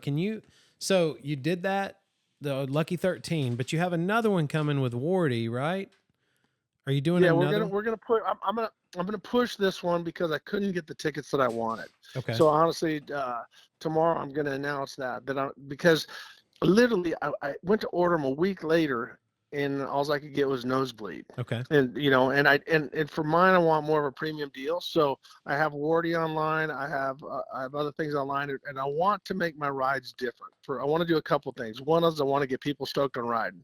Yep. I talked to Jeff Stanton and Damon Bradshaw, who I race trophy trucks against now, and they both say the same thing as I do. That I enjoy going out on a country road and just cruising. I don't need to be hauling ass. I race motocross for a living and put my life on the line. That's right. I don't need to go out there and do single track and Airsburg shit and blah, blah, blah. I want to just go ride, but I'm still using my hands and my feet, and I'm enjoying it. And everybody feels the same way. Stanton feels the same. He's got his awesome program with Jeff Stanton Adventures up in Michigan. Yep. And David Bradshaw is doing stuff with Yamaha. Okay. I unfortunately can't get a manufacturer to get behind me yet, but they'll find out shortly. Yeah. So we're gonna do stuff that's gonna add to it. So for the first Lucky 13 ride, we took 13 people. Yeah, take us through that day. What was that? Tell us what it was like for someone who paid for that and went with you. How did it go? What did the day consist of? So how it came about was Scott Cox, who's like a big brother to me. We've been talking to BMW, and they had the release of the 1300 coming out. And as you guys know, number 13 kind of whipped my ass at the end of my career. That's right. And amongst other things, and a bunch of other riders did. So he says, why don't you do something with the release of the 1300? Well, it got into this thing with the emissions thing. They couldn't sell bikes and released it. So that all got held up. So we did 13 riders, and we did a 2-day event. And what they did is we picked them up in the morning, took them to Blackmore Ranch, which is here in Southern California. It's like the epitome of an unbelievable. Check out blackmoreranch.com. It's unbelievable. We got everybody on their bikes. We went for a 185-mile ride. Went up to Julian, had lunch, brought them back. Took them down to the desert. So we toured all through SoCal. Then we came back. We got to Blackmore Ranch, and we put on 86 Anaheim. And David Bayle was there. Oh God! And so we watched the whole thing, and they had us mic'd. I forgot that they had us mic'd, and us watching. You'll see some footage of us talking back and forth. He's like, "Oh, I thought I thought you'd be pissed because I brake checked you. I'm like, no, I was actually trying to ram you to get your back wheel out of the rut, but I didn't hit you hard enough. And so, and then we talked about the race. We talked about our lives, how we met and how what I knew of him, what he thought of me when we were young, us racing together at Team Honda, how it was working with Dave Arnold and Team Honda.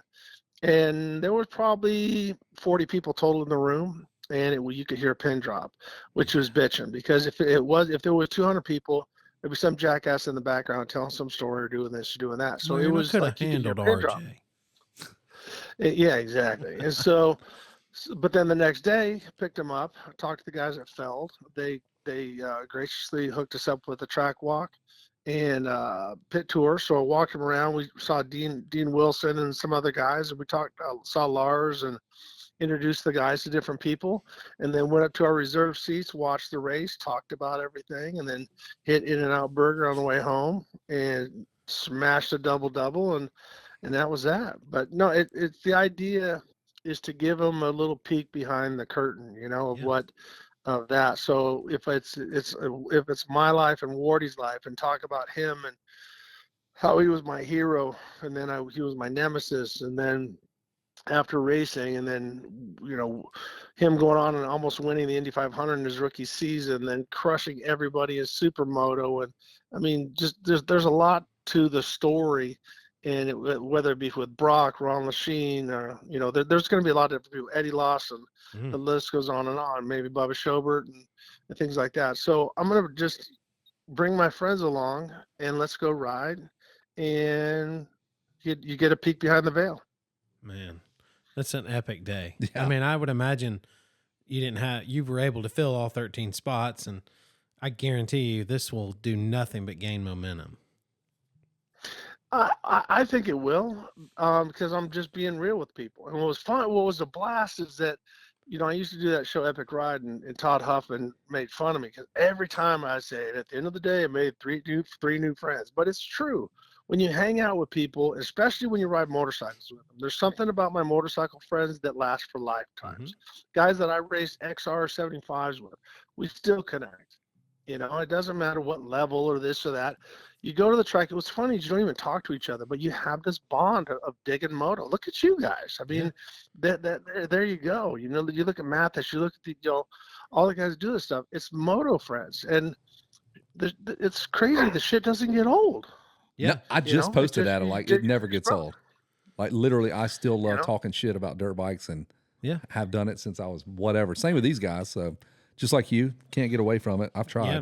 No, hey, one other thing, Rick. I went to the Terry Goods first International Motocross Museum, and you were the host there. And I sat next to Bob Hanna at that event. And I tell everybody, because we got our picture made with you, and it's like the most nervous I've been. And when I've got one of my friends here from, and you're what, 49? Yeah, I'm 49. It's not like you were 20 when you met. No. So I was 48, I guess, when that happened, right? So, or 47. So, but I got one of my friends here. And you never called him. He's pissed. Ricky never called me back. Man. Yes, bullcrap, dude. No, you weren't supposed to call me, but I just laugh because, growing up, I rode a KX80, so I had to be a Jeff Ward fan, and my buddy sitting right here beside me, he had the 86 CR80, had to be a RJ fan, or a Bailey fan, but RJ was the fan, right? So, but I just laughed because when I was like, dude, there's RJ. So we got our picture made with you, and I look like I'm 12 years old. Hey, RJ, remember that time you did a skid out? I swear, dude, I look like I'm 12 years old in the picture because you were, and you are still to this day, you're larger than life for so many people.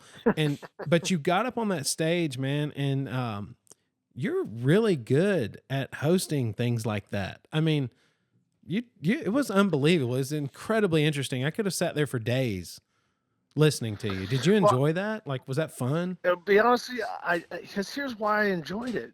Dude, these guys are my heroes. Even Hannah, when we bust each other's balls, and he hated me and I hated him, but honestly, I wrote a letter to him. Prick didn't respond for like 4 months because he thought it was junk mail. I'm like, where the fuck do you get handwritten junk mail, you piece of shit? So, handwritten junk mail. So, anyways, so he calls me. So I'll sidebar on this. So he calls me. He's like, "Hey, Johnson, it's Han." I'm like, "Hey, what's up?" He's like, "I got your letter. What do you want? A fucking blowjob?" I'm like, God, dude. I'm like, I'll settle for a hand job, but how about a thank you? But because anyways, what I wrote was what he meant to me. I mean, even I wanted to be like him because, I knew Brock and I went after Hannah because he and Brock hated each other and Brock was my friend. But I also knew that Hannah was the number one guy, and that maybe that's the formula. I needed to be a prick, and then I was really bad in '83, and I realized, I just need to be me. I need to be whatever that my version of me is. Not be a Bob Hannah, not be Brock Glover, not be Mike Bell, not be. The list goes on and on. And so we became friends. So back to why I enjoyed that is that I get to have like a private rap session with Keith McCarty, Torsten Hallman. Last one I did was Harry Everts, and the list goes on and on. And so I get to sit and chat with these guys. And Hannah, and Hannah's he's just Hannah. It's like you get up there and he's got a chair. He can't sit in the chair. He's got to stand and lean on the back. And I'm like, dude, why can't you just do what you're supposed to do? Right. And so then we even got to one point, and he's like, so I asked him about something. He goes, "Are you going to let me talk?" And so I like hand him the mic, and I hand him the mic. I went and sat in his chair. I'm like, "Take it away." And being Bob is so charismatic, he just started telling stories and all that. So I enjoy it, and that's what I wanted to bring to, I guess, that style. Is bring that to Supercross and motocross and stuff like that. But it seems like I get these onesie twosie deals, and maybe the network doesn't dig my style. I don't know, but I enjoyed the hell out of it. So yes, I love doing it, and I like handling people the way I want to be handled, and be a host, and don't go, out there. Well, when I beat you by one race in my Supercross record, but no, it's not about that. As a host, I'm there to pull out of my guests as much cool stuff as I can get. Now, my experiences are my experiences. I need to share those with the crowd as well. But that was about Bob Hannah, or about Torsten Hallman, or about Harry Everts, or this or that. And what was cool is that these guys all just gravitated and leaned in, and that's what made it cool. Like Garrett Wolsink, when he was there, chased me around the damn stage. I'm like, okay, you're too close, buddy. You're too close. I was like a security blanket, and like I kept moving the space. I kept moving over. I'm like, dude, you take the center stage. It's about It's you, man. Yeah. And then he kept bringing me in. But no, I had a good time. It was great seeing you there, and I hope Terry does more of things like that, because our sport sucks when it comes to remembering the past, and it's not just me. I watched that Super Motocross thing last year, and I was bummed, man. They didn't even mention Hannah. They mentioned the guys that were there, Stanton, Carmichael, which, hey, rightfully so. They're awesome. They're studs, but man, you can't talk about motocross and Supercross and not mention the Hurricane. No, and I'm sorry. I want to talk about your experiences, and we'll segue off of Bob Hannah, because when I think of lines in the sand and Supercross, it obviously goes from, I guess, Tripes to Hannah, the godfathers of Supercross, to you, then to MC, and then Stu and whoever else is going to take a jet or whoever. But tell me about I don't know if you knew at the time you were getting the torch literally handed to you, because Bob was the face of Supercross, and then they kind of handed off to you and a few other guys at that time. What was that even like? Did you know that was even happening? Did you guys know that, holy cow, man, we're changing this sport? Yes. And no one handed me shit. I had to take it forcefully. So my dad, God rest his soul, he's sitting under the pier at Daytona. His dash was not him. I didn't just leave him there. Wow. No, we remember. You rode coast to coast. Yep. I remember. Yeah, went to coast to coast. He and I took a final ride. Anyhow, he would always tell me, you got to be the best. You got to be the best. I'm like, okay, Dad, whatever. I'm 10. Lighten up. And so he would push me, and he was like, no. He says, you have to be the best at everything if you want to be the highest paid guy. You have to be better doing interviews. You have to be better. You have to be better at this. You have to be better at that. You have to have style. You have to have this. Everything. So I started taking from everybody and trying to be that, because my guys from San Diego, let's just take two of them, Marty Smith and Brock Glover. I mean, talk about two stylish individuals, good looking dudes, SoCal, just awesome, and raced like sons of bitches and trained really hard and for all the right reasons. They weren't just flash in the pans, And so I said, I want to be the best. And I think that's where Jet Lawrence is right now. He wants to be the best, and people talk about, he's the smoothest rider ever. Yeah, he had a good day, but he didn't look so good in the mud. So, whatever. It's just shit happens, But no, to answer your question, Kevin, is we knew that we were changing because it was just Supercross was becoming bigger and bigger and became a word.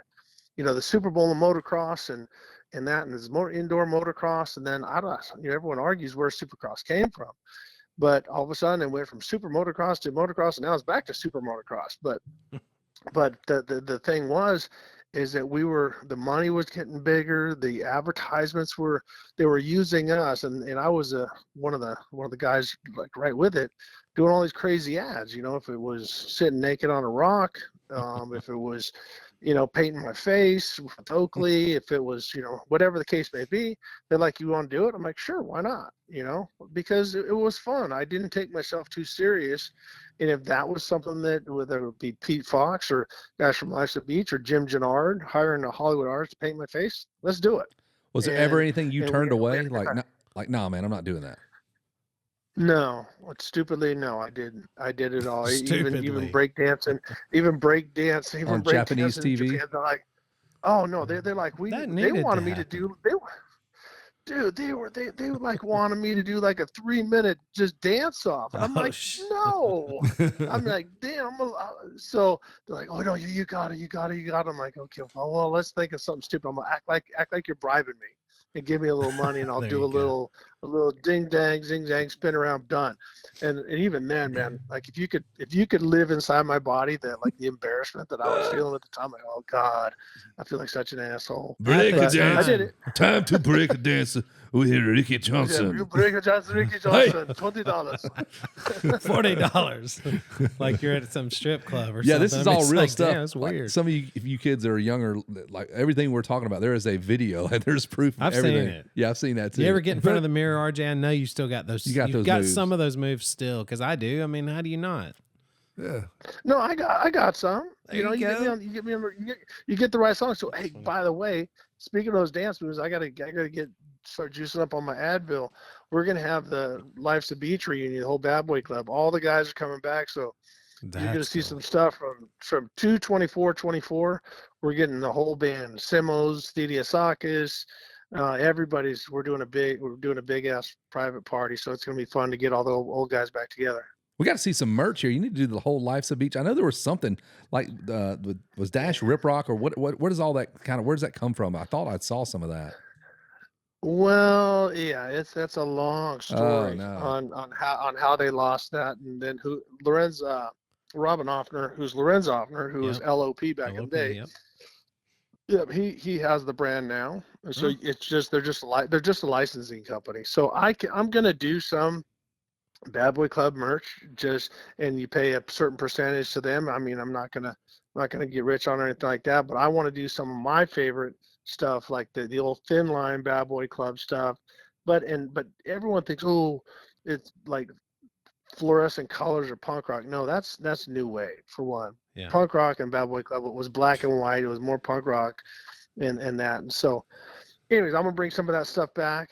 And what was kind of cool is Wes Kane hooked me up with Rob Van Winkle. Yep. So we've been talking and stuff. So he came and did a concert in Lake Elsinore. So my original Bad Boy Club jacket, I wore it to his concert. He's like, dude, that's badass.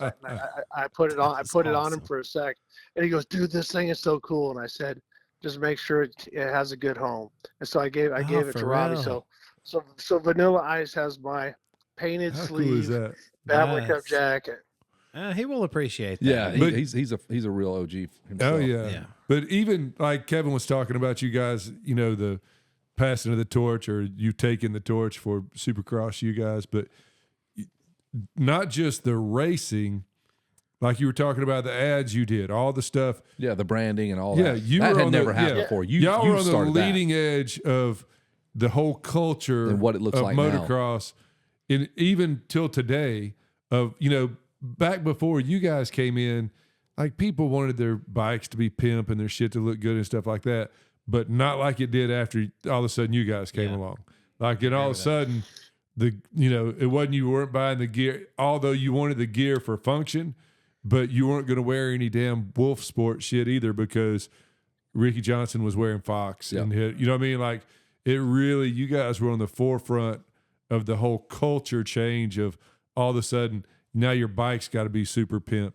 Your gear's got to be super pimp. You got to have the right haircut. That's right. You know what I mean? You got to be tan. You got to sit naked on a rock. With a big the time we all spent sitting naked on rocks just because of you, man. I got in so much trouble for that. It's just part of life, part of growing up. Yeah. But also part of high school. And that's where I talk about that I was so blessed to be a part of that generation because the bikes evolved. I mean, all of a sudden you could get billet triple clamps and aftermarket wheels and then plastic, and then Technocell started making custom stickers. Like everyone's like, oh shit, now I could make my bike look like that, and I could do this. And so then everybody could have their own unique style, because back in the day, I mean, if you look, man, 98% of everybody wore Torsten Hallman pants, those blue with the yellow stripe, that's right. With the AHC or something like that on it, and because that's all there was. And then it just get them JT and Fox, and it just went on and on and on, and so it was a great time. And also the motorcycles, man. I was part of the generation where I could break a motorcycle anytime I wanted. I could blow wheels apart, which happened to be the 82, but I could also do it at will. Like someone goes, we had a test with Yamaha. Mike Bayer and I talked about that out at a place called Corona Raceway. And they said, oh, new wheel, unbreakable. And I said, okay. And so I launched it. I'm like literally 15 to 20 feet in the air to flatland. Boom, blow the hub apart. Yeah. I'm like, oh, they're breakable. But at the end of like 1986 and all that, bikes were tough. I mean, you could occasionally break a bike, but they were strong, and the air cooled, so the power didn't fade, and they had power valves, and then all of that. So it was cool to be a part of that evolution of the sport, because if you look at them now, they're fuel injected in their 4-cylinders. Yeah. Other than that, what do they got? We started upside down forks, we started linkages, all that shit. Now is it better? Absolutely. But yeah.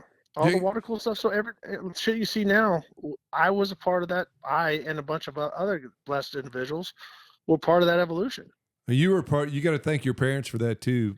That just because your genetics, you were a good-looking guy right at the forefront of the.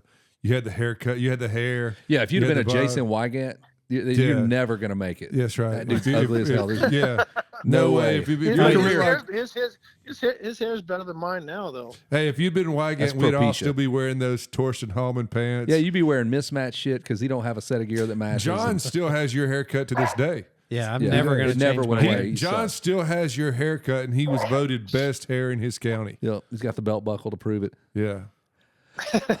Hey, Ricky, we asked David kind of the same question, and I want to do the same thing for you. And don't go 20 minutes on each guy, but I'd love to know, just get your thoughts on all your different teammates. Because, man, you had Brock Glover to Stanton to Bailey, Lachine to freaking Bob Hanna. Like, you might have had, like, probably Bayle. You reached into the past and into the future with Jean-Michel Bayle and other guys. Like, I'd love to know just your thoughts on all your different various teammates. Okay, so let's start at Yamaha. Started out when I was there, I had a huge team. It was Mike Bell, Rick Burgett, Pete Snortland, Jeff Hicks, Bob Hanna, Brock Glover, Mike Bell. There was quite a big flock. Mike Bell was always the sweetest guy off the bike and the biggest prick on the bike. He would blow your legs out from underneath you, just take your ass out. Then after the race, go, "Oh, Rick, I'm sorry. Did I mean to?" I'm like, "Fuck you, Mike. You know exactly what you're doing." So I call him the silent killer. Then there was Brock Glover, who was a pretty boy, but would do anything that he could to be the best. I mean, he was eating this terrible. Because I lived by him. I'd be down at his house all the time, and I was always hanging around with him, and he would eat the terrible protein and be running all the time and training all the time. So I had that influence, but to me, he wasn't gritty enough. And then I had Hannah, who almost got in a fist fight with my first Supercross in 81, no, 82, 81, yeah, 81. And then, but was a prick. He was stuck to himself. He had, like, we talked with Beal, McCarty, and John Savitsky. That was his crew. And then later was then later was Jeff Hicks. Other than that, he wouldn't talk to anybody, and that's just the way Bob was. He would get his little support guys and that. Then when I went to Honda, I also had David and Johnny, and then Mickey, and it was different. Mickey was on an island with Chris Haynes. I was on an island with Brian Lunnis, and Johnny and David were frickin' frack, and they hung out all the time. Their girlfriends, I think they weren't married yet. Their girlfriends at the time hung out. They play Yahtzee together, and yeah. They were just kind of different. They were always training and always pushing each other and stuff like that. But they were over on their thing. Like, we would share at the beginning of the season. Like when I went to a pro circuit pipe because I wanted a smoother transition into the power for Supercross. But other than that, they had their settings and I had mine. And also I had George Holland, who I love George Holland. I mean, he and I he was younger than me, and I was a big fan of him when he was on R&D Suzuki and kicking everyone's ass growing up. But I can't not say one bad thing about George Holland. Was awesome.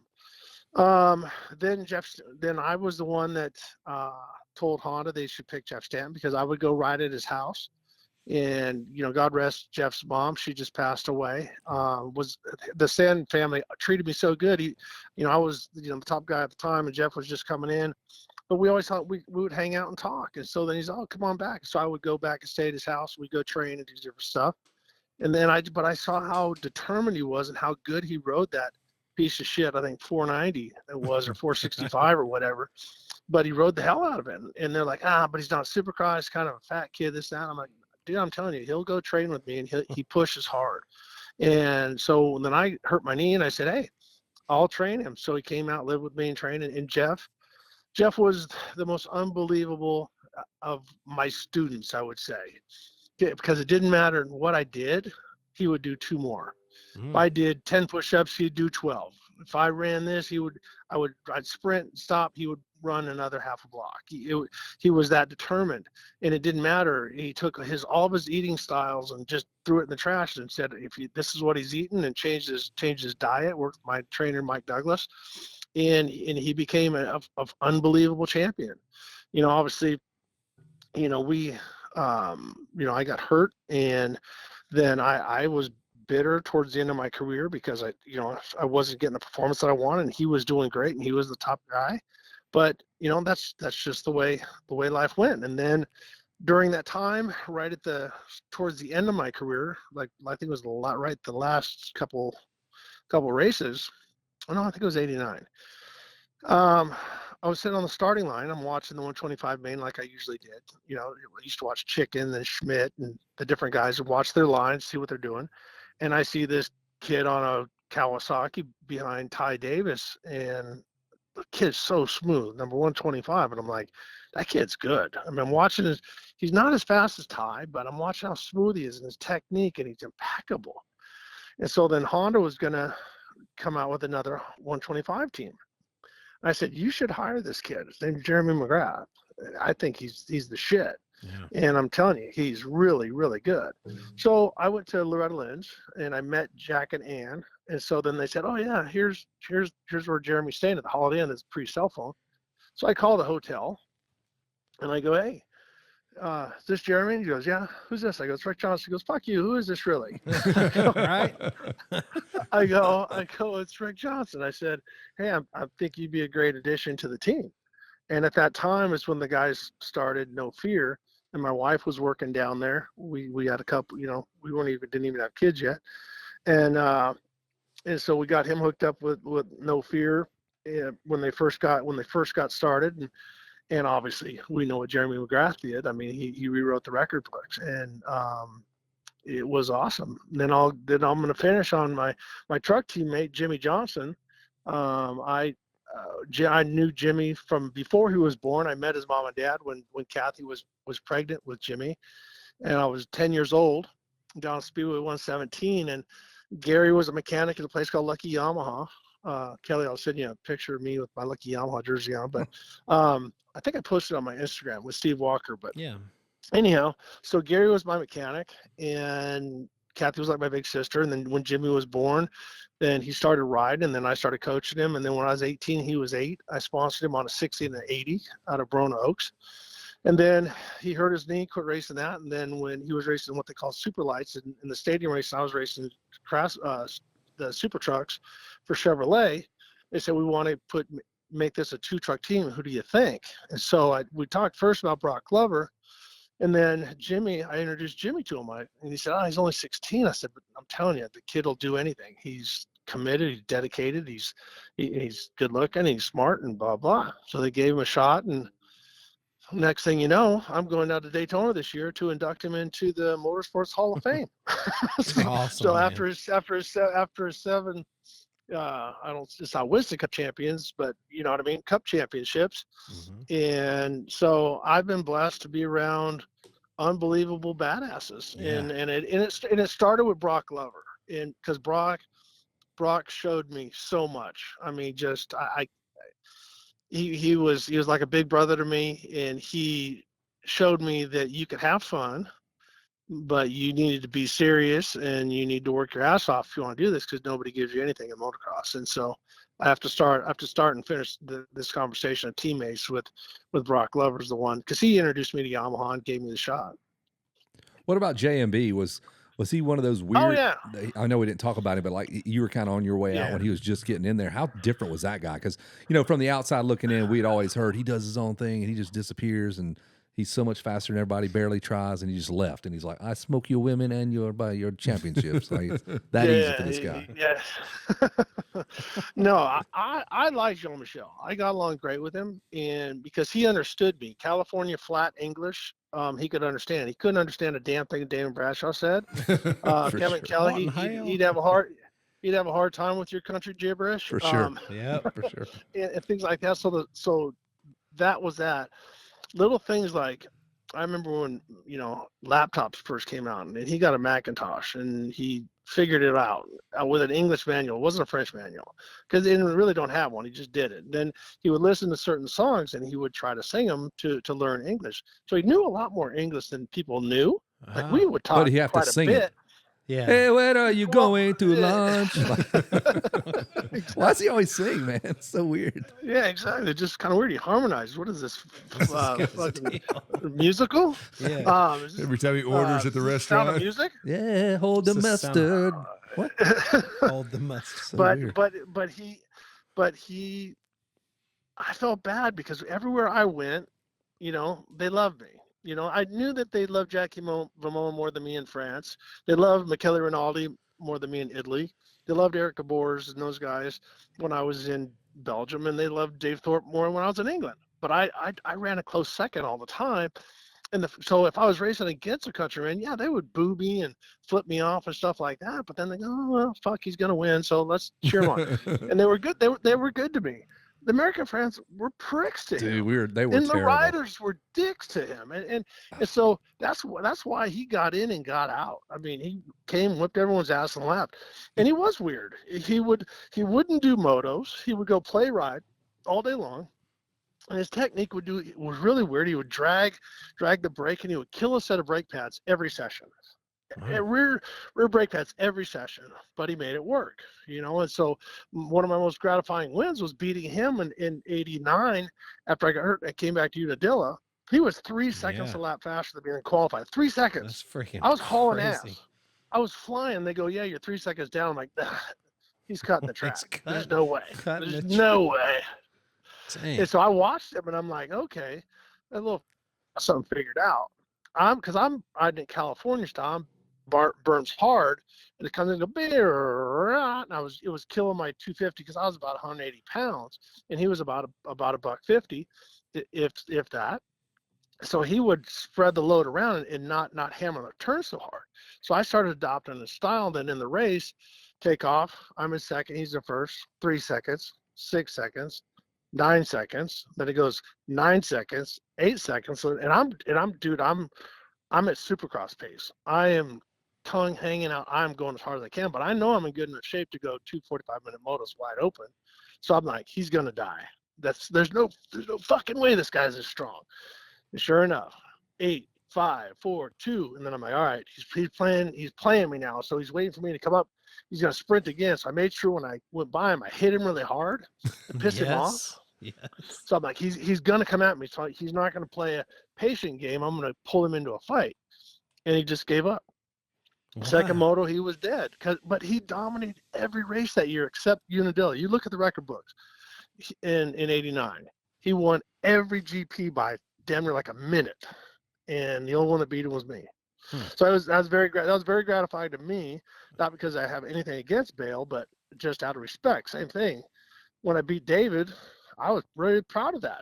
To beat David Bailey was unbelievable. Beat Jeff Ward, beat Ron Lachine, beat anybody. It's not because I think I'm a dick, it's just because, damn, I'm racing with legends, you know? Yeah, you faced the baddest of the bad. Murderer's row of dudes. What? Yeah. Give me your best day. Like we've talked about the best day of riding that Roger DeCoster ever talked about was Ron Lachine. He mentions Ronnie at the '88 Motocross Donations. What was your day like? What was the lights out, blind speed, nobody's going to touch you day? Yeah, you knew it was your day. Not a chance. I had Daytona '88. That I was doing stuff at Mach speed. Our power on our 250 was better than everything, and that's when we had the full HRC setup, no pro circuit. Pro circuit was good, but it just made it smooth, but it didn't give it a hard hit. But you run around, you're always over half throttle anyways, so you're past that hit, so you're just the meat of the power. So running the HRC pipe, tested all week, ran Gainesville, it just felt like $1 million. And when I took off on that race, those rhythm sections you jump onto the tabletop in the middle, that shit that Gary Bailey would design. A couple times I almost cleared it. I was going so damn fast. And it was just, that was my day. And the USGP at Carlsbad was my day, but that really wasn't fair because that's my track. I could still tell you lines that nobody ever knew on that track because it was my backyard. There you go. '88 Daytona. Everybody has their day, and I was curious about yours because I would have thought you probably had a bunch, but like that was just clear and above the one. Well, no, I had a bunch of great days. I mean, Hangtown '86. I was really fast, working really well with the bike, and felt really good, and using the wind to my advantage. Like it was freaking people out because the wind was blowing so hard, and then I got to where I really perfected the technique of so you young riders that are out there, if you're sitting and it's windy, you go off a jump and it feels like it blows the bike out from underneath you. People are like, hi, why does it blow my body over? Well, the mass of the motorcycle is bigger between the two, so it creates a sail and wants to push you. So what I started doing was going and whipping it into the wind. So it's like I would go up the hill, I'd jump up the hill, I'd throw the bike out, I'd lean it to the right, throw it out to the left, and then it would blow me over to the right side of the track. By the end of the moto, I was jumping off the course with it sideways and blowing back across, so I wasn't hesitating. Like playing your slice. So, playing your slice. 100%. You're exactly right. And so that was a really good day for me. And obviously I had, as you're saying, Murder Row there. I had Lachine, Ward, O'Mara, Bailey, Glover, everybody was there. Now let's talk about gear. Talk about gear and your, like, every time I see you on a Yamaha, I like you without a chest protector. If I'm going to go just super gay here, like I think I just like the look without a chest protector. You've been known to do that. I have been, whatever. But I think that look, the all white on the Yamaha with that white Vurbmoto 4 was. Now, of course, I mean, it's the Yankees. The Honda, that's the Yankees team. I get it. Like that Yamaha, that look was awesome. So you just talk about gear, because David Bailey can talk for 5 hours about gear and just special stuff and how he would pull something out and you'd be like, what the hell, man? What are you wearing? Like, he would blow your mind. Like, just because it was so different back then. Different sets of gear and style. It's funny you say that, because during that, we talk about '86 and he goes, yeah, and I show up and I got my neon gear and I'm like thinking I'm all bitching and I look good and stuff. And I walk out and you got that blue kit on with your mask.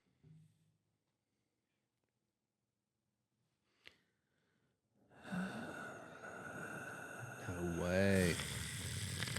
Stop. Man. Ricky, I think we lost you. It better not be that phone situation again. Well, it just died, so I'm going to call Ricky right back. Yep, we'll call him right back. Yeah. Okay. As long as you're connected, man, I get real nervous. Yep. You may not know this, but we're a bunch of dumbass rednecks, and if tech has a problem, we have a problem. Yes, we are no tech support. There we go. We're back. So We'll maybe it's see. on his end. Yeah, maybe. What if he don't answer? All right, one more time. Dude, just like that. So he comes Just out, like thinks that. he's the shit, and he looks over at you and he's like, "Oh man, I'll see you that, and I'll raise He's like, you "Oh, this." you got that. So the interesting story about that gear and that white gear that you're talking about was I was racing for Cinesilo, probably the ugliest gear ever made. But Cinesilo was the one that actually was, I think, making the original JT stuff and also making some of the Fox stuff and that. So they were. Are you guys still there? Yeah. Okay, it got quiet again. I hope you guys know I'm standing outside freezing my ass off for you so I can keep cell service. Anyhow, All right. so thank you. we're motocross or trophy nations. I can't remember which one the 500 was in Finland. And this kid comes up with a notebook. It's a true story. And it's Pete Fox. And he introduces us, hi, I'm Pete Fox. I said, how's it going, Pete? I'm Rick. He says, hey, I want you to ride for us next year. I'm like, you're a fucking kid. What are you talking about? He's like, well, my family owns Fox Racing. And he opens this, no shit, hand drawn with pencils in a case. And he even had the pencils in the little bag in the front. Opens Trapper it up keeper. and it's a white, yep, exactly. A white gear with the black, red, and matching, because he knew that Yamaha was going to in '85 to white. And he says, I think you're the most stylish guy in moto, and I'd really like you in our gear. And that's how it started. And so in '85, I went to Fox. My dad painted my helmets, and he actually, in one of them, he incorporated a fox in it, which I can't believe Bell let that happen. But I had little foxes all the way around, the little, in the little Yamaha squares and stuff like that. And so, so that's how it started. And then it was Pete, and he was. They let him run loose in the art department, and Greg ran the other stuff, and old man Fox Jeff just let him go, and I mean, it's a lot of balls, but then they turned that company into something huge and sold it, made a bunch of money. How involved were you in some of the gear designs? Did they come to you and go, "Hey man, what do you think about this?" Or did you have a say in what you wanted to wear? Pete was always 10 steps ahead of me. When I saw it, I'm like, or I like this or like that. But Pete was always on it. But what we did learn, though, is that if you notice in my 86 and all the other stuff, I always wore something different. Because, if it was the light blue and gray, or if it was the light blue, or because the win on Sunday, sell on Monday was huge with gear. It was the same thing if I wore a Life's a Beach shirt, and we had a Pat Cox ran what we called two hip at the time. They sold only what I wore. So if there was a picture of me wearing a Bad Boy Club shirt, they're like, I want that shirt. And same thing, people wanted that gear. I don't know if they think there's power in it or whatever, but like that blue gear took off, and it's like, well, we're out of it. I'm gonna put you in red. Yeah. Now wear the gray and wear the white and wear this and wear that. It's because back then, if you were winning, you were on the cover of magazines, you were in all the stories and all the stuff, and kids, and you guys were little kids back then, real little kids, that's what you did. You got the magazines, you looked at it, you're like, oh man, that's cool, that's Redbud, or that's, High Point, or wherever, Mount Morris, that kind of stuff. So yeah, Bailey was a freak about it. I mean, he could design. In fact, he did design his own gear, but he's real artistic that way. I have good ideas, but I lose it in translation when I draw it. So I need to have an artist, and I draw real stupid, second grade pictures, but they can figure it out, and I can adjust it, but I just can't. Yeah, I can't draw it myself. I suck. What about Six Flags? David said you wanted him to go out and watch Billy Idol the night before the National there. There's only 104 degrees the next day. Yeah, it's hot. But dude, it's Billy Idol, so it's a true story. So we go there to press day. It's hotter than balls. I mean, it's just ridiculous hot. And so Kawasaki was sponsoring the event, and so I went lady there was a PR lady at Six Flags. I said, hey, is it possible to meet Billy Idol? I mean, dude, he was 1980. Was it 85? Yeah. 85, yeah. 85. And I mean, Billy Idol was, I mean, a legend. I mean, already just huge. And she goes, no, won't happen, blah, blah. She was kind of a bitch to me because I was a Yamaha guy. And so wouldn't give me tickets, nothing. So this true story. So I'm driving back with my mechanic, Cliff Lett, and we're pulling into the Holiday Inn or whatever. And I go, would it be cool to meet the guy, see if he's a dick or what he's like, you know? And I'm not shitting you. As we pull into the parking spot and all the hotel rooms face out, who's walking right in front of us with no shoes on, no shirt on, and like these bitchin' new jeans that were like snakeskin printed. Billy fucking Idol. Are you serious? No, I go, no way. And I try to act really cool. And I look, I go, oh fuck, he's going to the pool. So I run in, grab my Last Beach shorts, come cruising out. And he's sitting there, and the whole band's there. The whole band's just hanging out. The homeboys are white as a ghost. And I was seeing some girl at the time down there, and so she comes out, and so he has a crush on her. And so I'm You're going, like, you can hey. have her. You had to sacrifice. Oh no, I did. one. I won't mention names. I go here. And I told her, I go, go. She's like, no, I like you. I'm like, it's Billy Idol. It's freaking Billy Idol, girl. Are you kidding me? And so we hung out and chatted the whole time. So here comes the capper. So we go, and I'm like, man, we're way in the back. It sucks. And so I go to sneak up, and we get up towards the front, and this girl's screaming at me, yeah, you're taking cuts, blah blah blah. I'm calling security. I go, shut up, get on my shoulders. So I grab this other girl, put her on my shoulders, and we're like three rows from Billy Idol.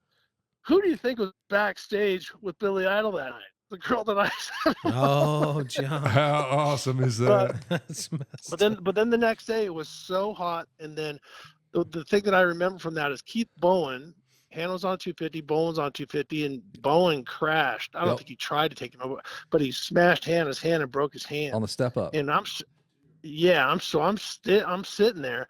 Brian Lunnis comes over, it's grabbing Keith Bowen like he's gonna kick his ass, and then Ron Heben grabs him and pulls him off. And I'm thinking, let him go. I want to see the shit. And, yeah, that's right.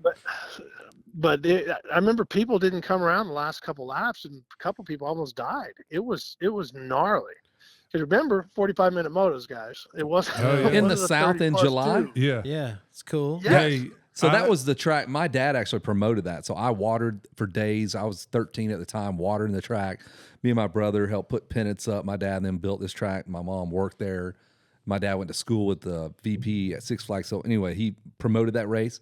And he remembers, he's talked about that very moment whenever Bob crashes and Bob's yelling at my dad when he's picking up the bike. And my dad goes, you know what, pick up your own goddamn motorcycle. And he threw the bike down, just walked away and said, you can have it, dude.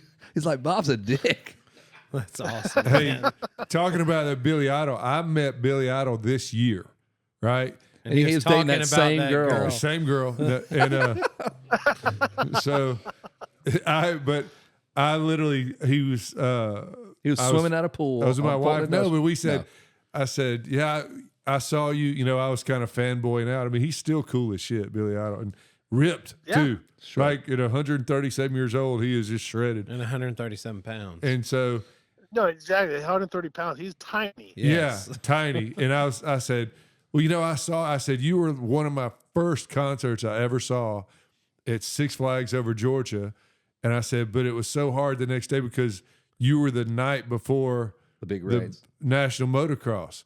And he sat there and he looked and he goes, oh, yeah, mate, I remember that. He goes, I remember being there before the motocross and after that. And he said it was so hot the night after the show, they all jumped in the lake at Six Flags. Oh, It's under Right where screen the machine. screen machine. That's a true story. Wow. He said my whole, all my roadies and everybody, we were swimming in the lake. Hey, right, try to swim in fucking leather pants, mate. That's impossible. Jesus, dude. And you know that's Fulton County water, so I'm Yeah. sure it's skank. That's Yeah. right. That's right. That is Yeah, so. it's clean. Yeah, hypodermics. It's leeches. cool. You got Yeah. leeches suck all over you and shit. That's Yeah, right. We're it's all cool. good. Like That's John so J. funny. Rambo, It was dude. hot. I think we had the trophy, like, anyway, Ron Lachey's trophy from one of those years. And I remember, because we made them, But I remember that, Jeff Ward laid out getting an IV. I mean, when I saw my heroes, like they were worked after that race. 45-minute motos. It Dude. had to have been over 100. It In was July. 103. It was Heat 103 is what I remember the number in my head. Afternoon. Yeah, that's humidity is like 700%. Did you ride any rides? Did y'all just go like in between motos and hit Thunder River or something in your gear?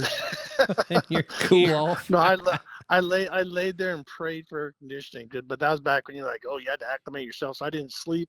I didn't sleep with air conditioning on. I didn't put air conditioning on my That's car. so Now I'm finding gnarly. out that's terrible for you. But That's anyway. right. You did it, man. You lived like you were in the 1800s, And dude, man. I'm guessing where y'all stayed. You're talking about Holiday Inn, which was the next exit up Fulton on Fulton Industrial. Industrial.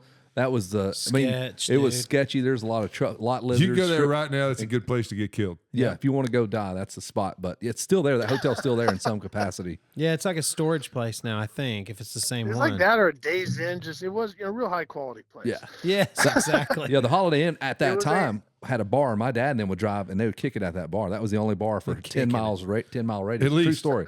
Yeah. So that was the spot. So it wasn't a bad spot then. But wow, man, I love hearing stories about that race because I was so involved in the race and sweating watching you guys. And the guy that hit a spectator, I think Mark Crozier hit a guy in the head and he died, and they tried to sue us. Yeah. I don't know if Six it was Flags. Keith Turpin or somebody that passed out in the back. I can't remember. Somebody in the 125 race because we're still on start line. I'm like, well, for the love of God, drop the gate. I want to go. Yeah. And they're like there are people unaccounted for.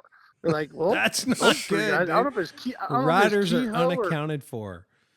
Yeah, Jesus, it was dude. crazy. It Like was missing in nuts. action, like It was very prisoner hot. POW. Yeah, they did like Jeff Russell did a trail sweep around the back the whole damn Yes. thing. There's three guys. Who's over here. riding sweep? Right. Jeez. Yeah. That's Ricky, I know you've hashed this a million times, but can you quickly tell the damn tension on the 87 Motocross Donations between Hannah and Oh yeah. the team? Hannah did not want to be part of the team, I guess, or whatever. Well, so it comes down. He was pissed off because he's on a 125, and I honestly wanted to say, bro, you're nowhere in the same zip code as me on a 250. You're just not. I'm sorry, but the times have changed, Yeah. and they don't make a 500, so that puts you on a 125. Then the prick gets a works bike. You know what I mean? Yeah. But so we go there. So first we go to practice up by John Savitsky and Vivo Forte's place. Not Ponzatani. Shikellamy. Shikellamy Boat Rentals was where it was at. So there's a place up in Pennsylvania. We were and I ended up eating shit and scratching myself up trying to clear this little stupid thing that I didn't need to do. But Hannah would always park away from us, and he would always go, "Oh, you guys are fags. You know, you act like you like each other." And I'm like, I do like Jeff. I mean, I have to beat his ass, and he has to beat my ass when during the season. But now we're a team, And so literally, if you look at photos, there's Wardy's on my van, box van side by side, and down like a friggin' 60 feet is Hannah's over there by himself, and he was just that's the way he was. But I think he needed friction to win. Rise up. And he really didn't know any of the European guys he's racing against to hate him. So he took that anchor towards Wardy and I. We didn't care. It's just like having a yappy dog. You just gonna break it. It's no big deal. Right. But so I sat up there. I'll never forget. I'm standing up on top of a trailer with Doc Metzger, and I watch, and Wardy comes around the first turn of the 500, and his goggles get blown off because he wore an open face with Oakley mask, and I go, oh shit. I mean, he's starting the moto with no goggles, and then Hannah goes down, screw you, it doesn't come out, and I'm like, oh. So I literally thought, I looked at Metzger and I go, I have to win both motos, and I'm racing against Gabors and, a lot of really, really, really good mud riders. And I'm like, I have to win. I just have to win. And I'm 185 pounds. So that doesn't help, when the bike weighs damn near 400 pounds with the mud on it. Yeah. But if you watch, I kind of, I got out 2 damn near hole shots. First place coming around. Even in the 500s, I was still right in the mix. And the mud was terrible, but I just said, I'm just not going to submit to it. Just like if it's Jeff Ward, or David Bailey, I have to be better. I have to be stronger and be and don't let it beat me up. And it was tough. Almost got stuck a couple times, which there were bikes stuck all around the track and that. But we ended up winning and put it together in the second two motos. Hannah came back and kicked ass in the 125 250 moto. He crushed it, and then Wardy and I we were sitting there, and I'm like, okay, we got to win this race. We got to win this race. So Wardy and I come around, and Keys Vanderven's out in front of us. And you do the first turn and the second uphill sweeper, and we're coming in the next turn. I look at Wardy and I give him a nudge, like with my head, which I'm doing right now, like go ahead. Yeah. And he looks at me and he goes, go. He looks at me and goes, go ahead. So I'm like, shit! All right, I'm going at it. Here it goes. So then I went after Keys Vanderven, who was just so smooth and just so just riding mud so good. And I'm just feet off the pegs, pinning it, going around the outside. I get by him. Just being a complete dick. I come around a corner and I stop. And then I feel him, boom, I feel him hit me. And then I go, rah! And I roost his goggles and look back. Okay, there's 3 tear-offs. I come around the next corner, get him in the rut, slow down a little bit, come in, stop, boom. Rah! Damn, okay, goggles are off. If I do this 2 more times, he ain't going to be around. Yep. So then I did it a couple more times. He had to pull his goggles, roost him, and then I started hauling ass. And we won the moto and the championship, and ended up going to the White House to see one of the greatest presidents ever, Ronald Reagan. Yeah, Ronald Reagan, man. Ned Redway. Remember that from little tiny Ned Redway put that together from AMA. Wow. And we got to go see it the same days as the Minnesota Twins, and the day after the big stock market crash, because I thought they were going to cancel on us. But wow. Anyways, God, I'm cool shit, huh? No, you've done some stuff. Yeah, I've man. done some cool shit. I just think it's so wild that they took the 1976 125 national champ and said, Today's your day, bro. I think it's time to put you on the team. 125. It's just so wild, man. Oh, it's wild. Well, it was more of a Unadilla thing because he was fast. For sure. Even on the Suzukis, when I beat him, in I think it was 87? No, 88. 88, I beat him. He was still got second on the Suzuki's and stuff. So he was quick at Unadilla. That was his track, I guess. And that was the thing. And also the fan support, the open bikers and the FAQ Racing, Bernardo and all those guys, they loved him. So and Hannah fed off of that. So it was a win-win. He was a prick as a teammate, but I'm honored to say that Wardy, him, and I were all on the same team and brought it home again. Yeah, pretty amazing for sure. Yeah. Hey, what about? So, are you gonna promote your next ride? Is that gonna be a Instagram release or what? How are you gonna promote that next? So yeah, I'm in the process because I'm just so freaking organized. Is that I've been looking at different ways that I was going to do this and what I was going to call it and how I was going to do it and stuff like that. And then I finally just said I'm pulling the trigger. I just need to do it because I'm waiting for people to support me, and everybody's looking at me like, okay, whatever, everyone's asking us for free bikes and stuff like that. So I got Anaheim late, and then as I said, I started promoting that, and then I had a couple people pull out. So I said, you know what, it's just not right. Okay. I'm not going to force Anaheim 2. I'm going to do a Paula National. Okay. So I'm going to set that up to where we go out there, talk to Davey Coombs, and get a motorhome spot, so we can all ride our bikes out there. That's all part of the trails and stuff where I go out in the hills, so that we can watch the National. I'll get pit passes, walk people through, check stuff out, watch practice, go do the race, and then do some riding down in the desert and stuff like that. And then also going to do a Utah. So I want to experiment with a multi-day ride because it's a long ride up there. You can do it on highway, but I don't want to do that. No. So I plan out a route that's all. I cross a couple of highways along the way, and I think I do one highway for 10 miles or something. But mostly dirt. A lot of asphalt, a lot of just country roads. Oh, okay. Because you got to be careful on dirt. Yeah, back roads, because you draw people. As soon as you put them on dirt, the chance of them crashing goes up about 800%. Sure. Yeah, big heavy dual sport, man, crazy.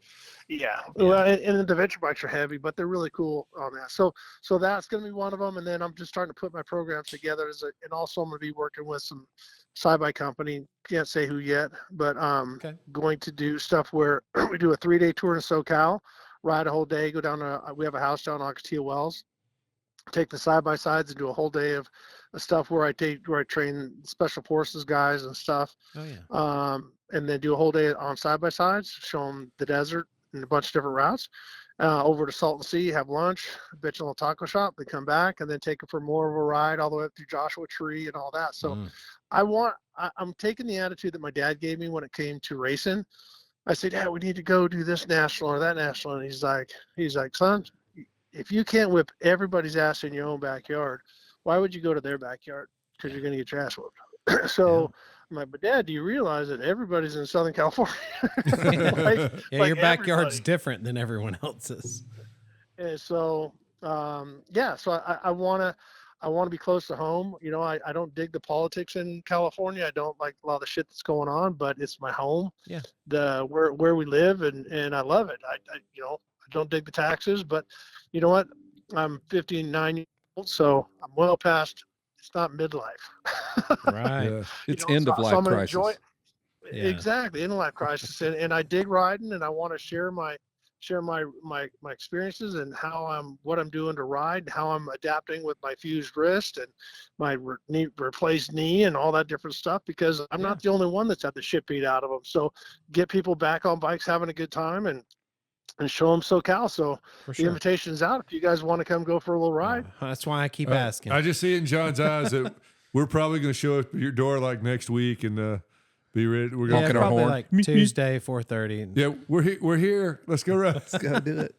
Yeah, that's why we're asking though, man. It's interesting, and we're gonna ship it. Hey, when a container shows up at your house, just be cool. Yeah, just put it in a space that doesn't really get in your way. Yeah, it'll be cool. There's 9 motorcycles in there. Well, at least you guys are coming like that. Most of my friends show up and go, "Hey, helmet, goggles." Yeah, pants, where's our stuff, Rick? We need our stuff. Yeah. Yeah, where's our kit? I'll wear that Vurbmoto 4 on the wall there. That's perfect. Yeah, that's a cool one. Oh, no. I like that blue and white stripe. I want to wear that one. Well, dude, thank you so much for making some time for us. And freezing to death and for freezing us. outside for us. And the open invitation to show up at your house at any time. That is the biggest part of this call. So we really appreciate it. And I don't say shit that I don't mean. I'd love for you guys to do it and experience it, because you're going to talk about it. Yeah. You know, no doubt. And one of your five listeners might want to go on a tour. Boom! I gotta tell you, nailed it. You given John and I, Kevin, you know, it's hard to drag him out anything because he's so antisocial and But, just scared to talk to people. Don't ever talk to people. These dudes do shit like they go everywhere. Yeah, offering John and I to come ride with you, that's a problem. We'll go ride. Yeah, we're yes. We're all coming out for Mammoth, so I'm sure we can line that up. I announced Mammoth, and I'm sure they're going to come out for whatever. So you know what? I was just talking to David Barrett. You guys know David, right? Yeah. Well, David Barrett, his grandfather started Mammoth and stuff, and so David has a house down there. Actually, when his granddad passed away, Dave McCoy, he bought his house down below. So actually, Mammoth is going to be one of my tours. I don't know if I want to do it on Moto weekend, but it might be kind of a cool thing. That would be epic. I don't want to take away from that, but during the week, there's that split where the mini bikes are racing. Yeah, there's practice days and there's vet and all that stuff, dude. You would absolutely, that's turnkey. They're already there, dude. Yeah. If you line it up with vet, like the vet dudes are going to be probably your clientele or a dad of a mini kid. So those dudes are there. I think you could win either time. Yeah, the mini bikes might be a good time. Let us know how we can help. Like I said, I announce that every year, and not that we're going to be there. We'll come ride. They're coming to race the stuff. So, yeah, they'll do trail sweeps for you. So yeah, anything we can do to help you with that, dude. I love that place. Oh, I think we lost him. Thanks, Rick. Yeah, thanks for coming out, Rick. I think he just hung up. I think he probably got hypothermia. He probably got freaked out because we're. I will call him. Just wrap it up though. Yeah, absolutely. If he could feel how excited we are, the fact that we just got invited to go ride with Rick Johnson. RJ. You invited. Yeah, where we invited ourselves. We do that. We invite ourselves to his New Year's Eve party. Your call has been forwarded to an automated. Oh, he square buttoned He's your over, ass, bro. dude. He invited us first. Yeah. Okay, he did. Yeah. We might have to rewind. And then he just said, "I'm serious." Okay. I'm serious about that. Yeah, he did. I think you're right. You can come anytime. Okay, I'll see you next week. Well, I just hate that you've pissed RJ off to this level. Can't believe it. Dude. So as soon as the answers go, all right, well, bye. Your call has been forwarded Did he square? I bet it went dead. I mean, is it possible that he's been on the phone for an hour, so that he doesn't I will text hate him us? and say thanks for hanging out with us for sure. So for sure, man. Those stories never. We get still old. didn't get into anything. Not really. It's Well, all it's 'cause surface. it's freaking RJ. You could talk to him Tip for of the 6 iceberg, months. man. I know. It's We don't do shit. We can talk about moto forever. Much He's got less so. I mean, he's raced a million times, and he's won raced a million things. Yeah. He's been successful in all forms of motorsports. I'm stoked he's come back to Mammoth. He's like one of the OG legends Yeah, that he brought used that to race. go there. Yeah, during the middle of the Nationals, and it would be, let's oh, race let's go Mammoth. race fucking Ricky Johnson this weekend. He's leading the outdoor. That does not happen. No. Like the years I've been going, we would get like, I think Weston Pike popped in mid-series, mid-year. That's about the It was highest level we very- had. yeah, of that's rare, Legit too. dudes. Because, yeah, I mean, it's June, dead of the Yeah, Nationals. Nationals, man. Yeah, let's just go ahead and I'm going to take my off weekend up and go ride with some race some amateurs. vet guy that wants to kill me. And he's going to wash out in front of you, and you're going to go over the exactly. bars and just be all wadded up. Yeah, But- sorry. You guys got to do that race. I know. I tell all the East Coast guys, man, like, you can tell them you need to do it until you do it and see. It is special, man. It is. I mean, The you track's race, not hard. No. What makes it hard is that you're at 9,000 feet. right. There's no air. And so if you're not in shape. What is there, like 3-4 doubles maybe at the most? It's all tables, rollers, and I looked that. at the track and then jumped every single thing on the first lap. And I'm not a big like jumper. It's just Yeah. an easy track. Yeah. The bumps do get big on that first downhill coming out of the first turn. Yeah, it's the big one where we announced. starts it's becoming a choppy. little scary It gets right there. it gets moderately rough. Nothing like but Michikani it's very or- steep. No, it's not the biggest bumps you've ever seen, but it's very steep. And so then all these bumps, all it takes that one kicker that throw the rear wheel up, and now you and there's a can't get the rear perfectly wheel placed down. tree at the very bottom on the left and that- boulders with boulders and Tons all of kind of shit to hit. And boulders. it's You won't hit any of that. It's iconic. It's like Loretta's. Nothing changes on the racetrack. It's basically the same deal, the same starting gate, same everything. But you will have a smile on your face. I did the whole Yeah. time. The scenery is just epic. You can see the ski slopes from the starting line. Yep. you sure Jeremy can. McGrath will ask you, "Hey man, are you in this practice?" Jeremy will be there every year. Jeff Ward comes and hangs out. Matasevich. Yep, Matasevich. He was there when I was We're there. gonna have to start sleeping at the Troy top of Lee's Kennesaw there. Mitch Mountain. Payton. Yeah, we got to Stone start doing Mountain, we're gonna altitude get training. altitude Work, training. yeah, you got to work your way up. Yeah. So we'll start it on the top of Kennesaw Mountain. Yep. We'll just find I some bet that bigger thing's like 200 feet. Yeah, Go it's to probably 200 Brasstown feet Ball tall. a couple Yeah. weeks later. Yeah, that'll get us And to start 8. heading I'm just west. gonna start sleeping on my roof. That's That'll where get start. you ready That's- for Kennesaw That's Mountain. higher than where I sleep now. There you So go. it's just altitude training right there. See, dude's always got a plan. Yep. He never a plan. fails. It looks like Mammoth is going to be the spot for y'all to get this ride in with Ricky and a race and the mountain bike, the whole deal. I got a mountain bike out there. Yeah. Dude, I'll do I that. already could barely ride a motorcycle. No, we get e-bikes, dude. I don't care. I'm fine. I'll do whatever y'all You know how say. you can, like, man, I got to have even more fun. That's bullshit, dude. That I sucks. can't believe we're gonna have to ride with Rick Johnson. I mean, this sucks. Yes, man. I mean, Yeah. John Tomac wants to go ride tomorrow if y'all want to go do that. You know, I'd be nervous. I'd want to be on my 450 You if I hear rode the With mountain Tomac? bikes with Tomac. the Yeah, I wanna be on dumbest a dirt bike. kid thing about that is how many times have y'all raced Ricky Johnson in your head when you were like 14 years I old? told you, dude. We used to jump stuff and be like, RJ. Too hip, dude. Yeah, like Kobe. Like it's I RJ. swear to I you, can remember man. being on my KX80 and like riding laps in the woods near my house, or the little circle I had, and just having like a whole race in my head. Yeah. Like I was right in For the middle. sure. Oh. Or you'd get those images from Motocross Action. I remember one at Washougal. RJ is taking the typical line through the turn, and Ward had went wide and squared it off. So I had this one I little know turn what down picture in the you're talking woods. about. You do? Yeah. I had this one little turn in the woods, so I created this other line where I would go out wide, square it off, and come back through. And that's the only reason I did that Yeah. was because of that picture. I you remember know? having like races on my KX of like in my head, and like I'm chasing them down the whole time, announcing in my head. You know what I That's mean? so Like, hilarious. you know, I think you'd be thinking about like what's on TV tonight. Jason talked about racing sometimes. He's like, man, I wonder if the Cosby Show's on tonight. Yeah, man. That Bill Cosby seems weird, man. I don't know. There's something I get a weird feeling about him. Like, That wait a was minute. 40 He knew years it, dude. before he it. knew. He licks them lollipops all weird, man. I don't know what gear I was in, dude. I was worried about what came on this CBS. pudding tastes funny. Yeah, this pudding is ultra weird. Yeah, so I just I think if you could line all that up into one trip, Mammoth, mountain bike, e-biking around June Lake or one of the other million lakes, Beautiful. adventure rides with RJ, And then good luck topping that. Paula National, if you could time that too. I mean, and I don't know if it times out. I don't quite remember like when that. Paula is. I mean, I would take I don't Mammoth. know. I would do Mammoth, that whole deal. over any If I of could it. time out that whole week with a ride with RJ, I would just sacrifice myself off of El Capitan at Yosemite just dive. because you're not dude. going to top that week. Nope. Just call it. Just What's be Nick like, doing? it's He good goes, life, This man. is it, baby. Steph, I love Yeah, you. I'm out. I'm going to FaceTime you all the way to the bottom. Oh, that would be not nice. Take care of the dogs all the way down. Take care of the dogs. Don't forget to do this. What a dick. And most important, Yeah. here's where And all the don't money forget is. And above all else, Here's where all the money is. Right when you hit the ground. You'll never get it if you don't. I'm not diving off no mountains just because I rode with RJ though. I know. I wouldn't ask you to do that. But I'd be like, hey, Ricky Johnson, hey man, Hey, can we stop talking? Like, dude, we've only rode 3 miles. You stopped me 9 we're times. never going to dude. get anywhere, guy. We're Stop. going to have to you just keep show riding. up and he's like, "Where's your bike?" Well, I was just going to ride kinda with thought- you. Yeah. So anyway, he's holding on to Ricky like, You're holding on to it, Keep talking- your face talking shield in his open ear. so you can hear me.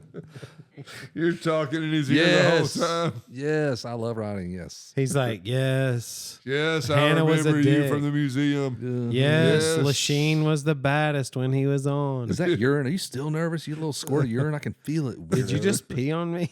Weirdo, man? That's weird. Quit holding on to me so tight. Stop me. He's like, Kevin, if I have to ride another mile with Ever. your buddy's erection in my back, Yeah.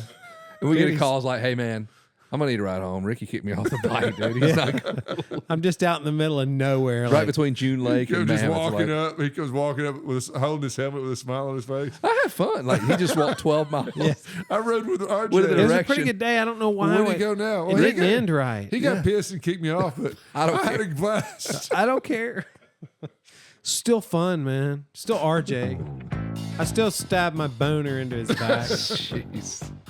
I don't think I'd get a boner. I think I'd be happy to see it, Yeah, Rick, man. but not like that. I hope doubt not, that. weirdo. Yeah, not like that. Whatever. You rode a KD80. Shut up. That's what this thing when he almost- said something about drawing a motorcycle, talking about gear, he could. Oh. I almost said, Did it look so like do a you think you KD80? can draw a KD80? Oh, yeah. Every queer can draw one of those. What? Come on, man.